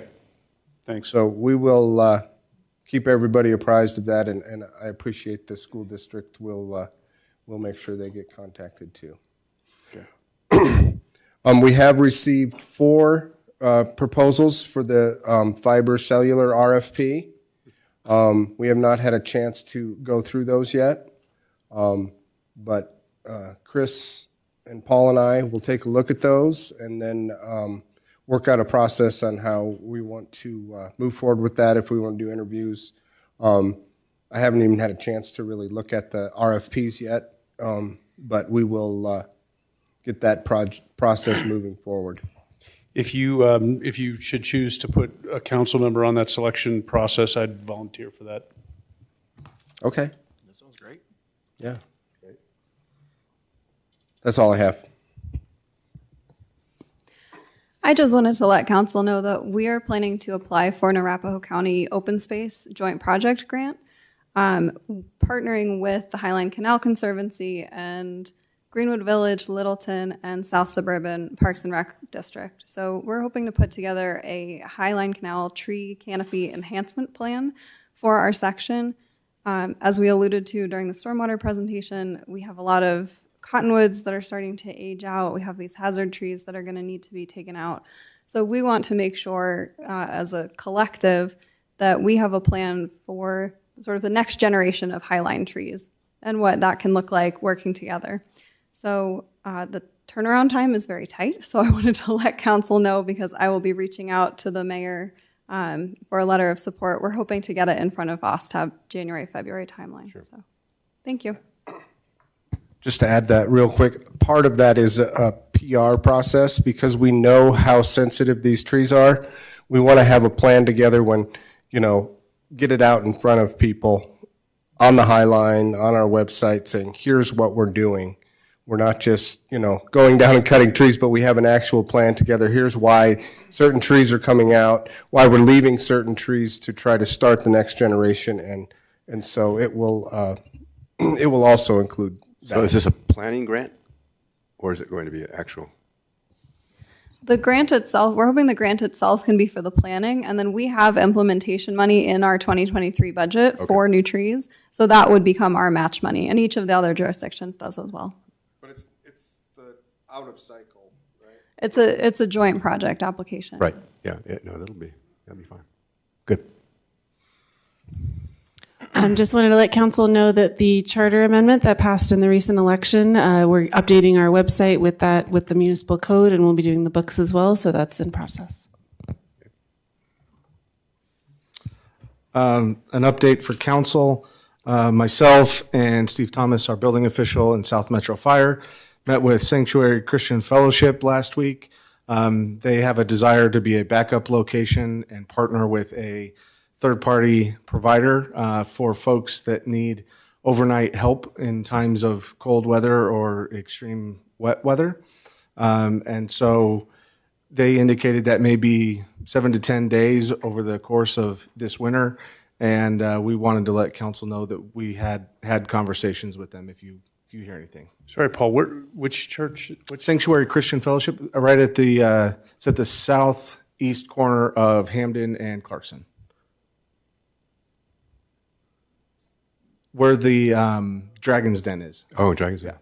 Yeah. That's what one of you guys, Rob, you were asking about the Dragon's Den property earlier tonight. I was actually referring to property further east up the hill that is Cross Street, I think is down. Down. Anyway, okay, got it. Thank you. And then finally, I want to say, I've been here a short time. Those of you that are leaving council, this is one of the most professional groups I've been around. So thank you for welcoming me. I look forward to working with the new council members. And finally, enjoy your holiday season. We'll see you all down the road. Thanks.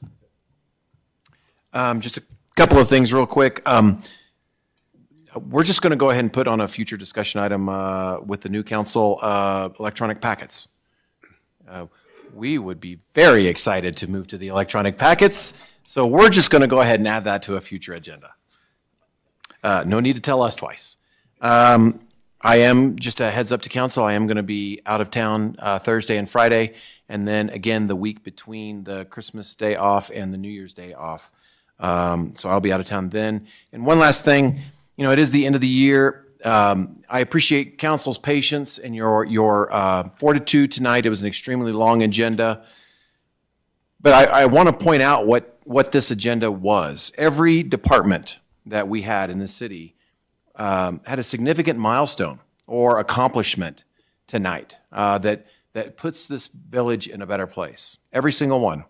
So I want to thank you for being patient, but I want to thank staff for an amazing night. It really represents the culmination of a lot of work on a lot of different projects. So it's a great way to wrap up the year. And so, it's good to go into a holiday season, on such a high note. So well done, team. City Attorney? Well, I may not get the chance to say this in January because that'll be a quick meeting. So to the outgoing council members, it's been a real pleasure, and I will miss working with you as well.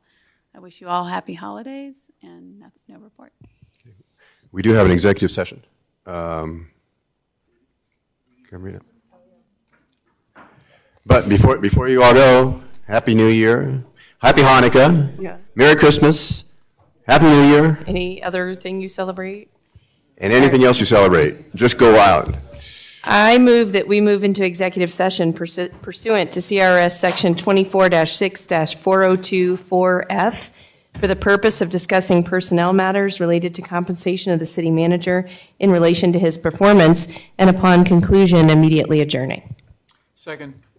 I have a motion second. Roll call, please. Counselor Safavi? Yes. Counselor Wheel? Yes. Counselor Brown? Counselor Gallagher? Yes. Counselor Sheldon? Yes. Counselor Bum? Yes.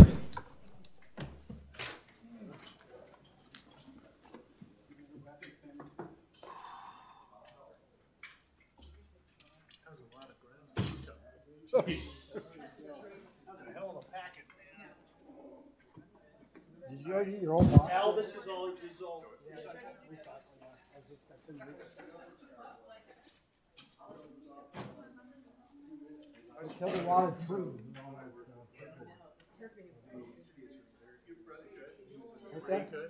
Yeah, you know where it is.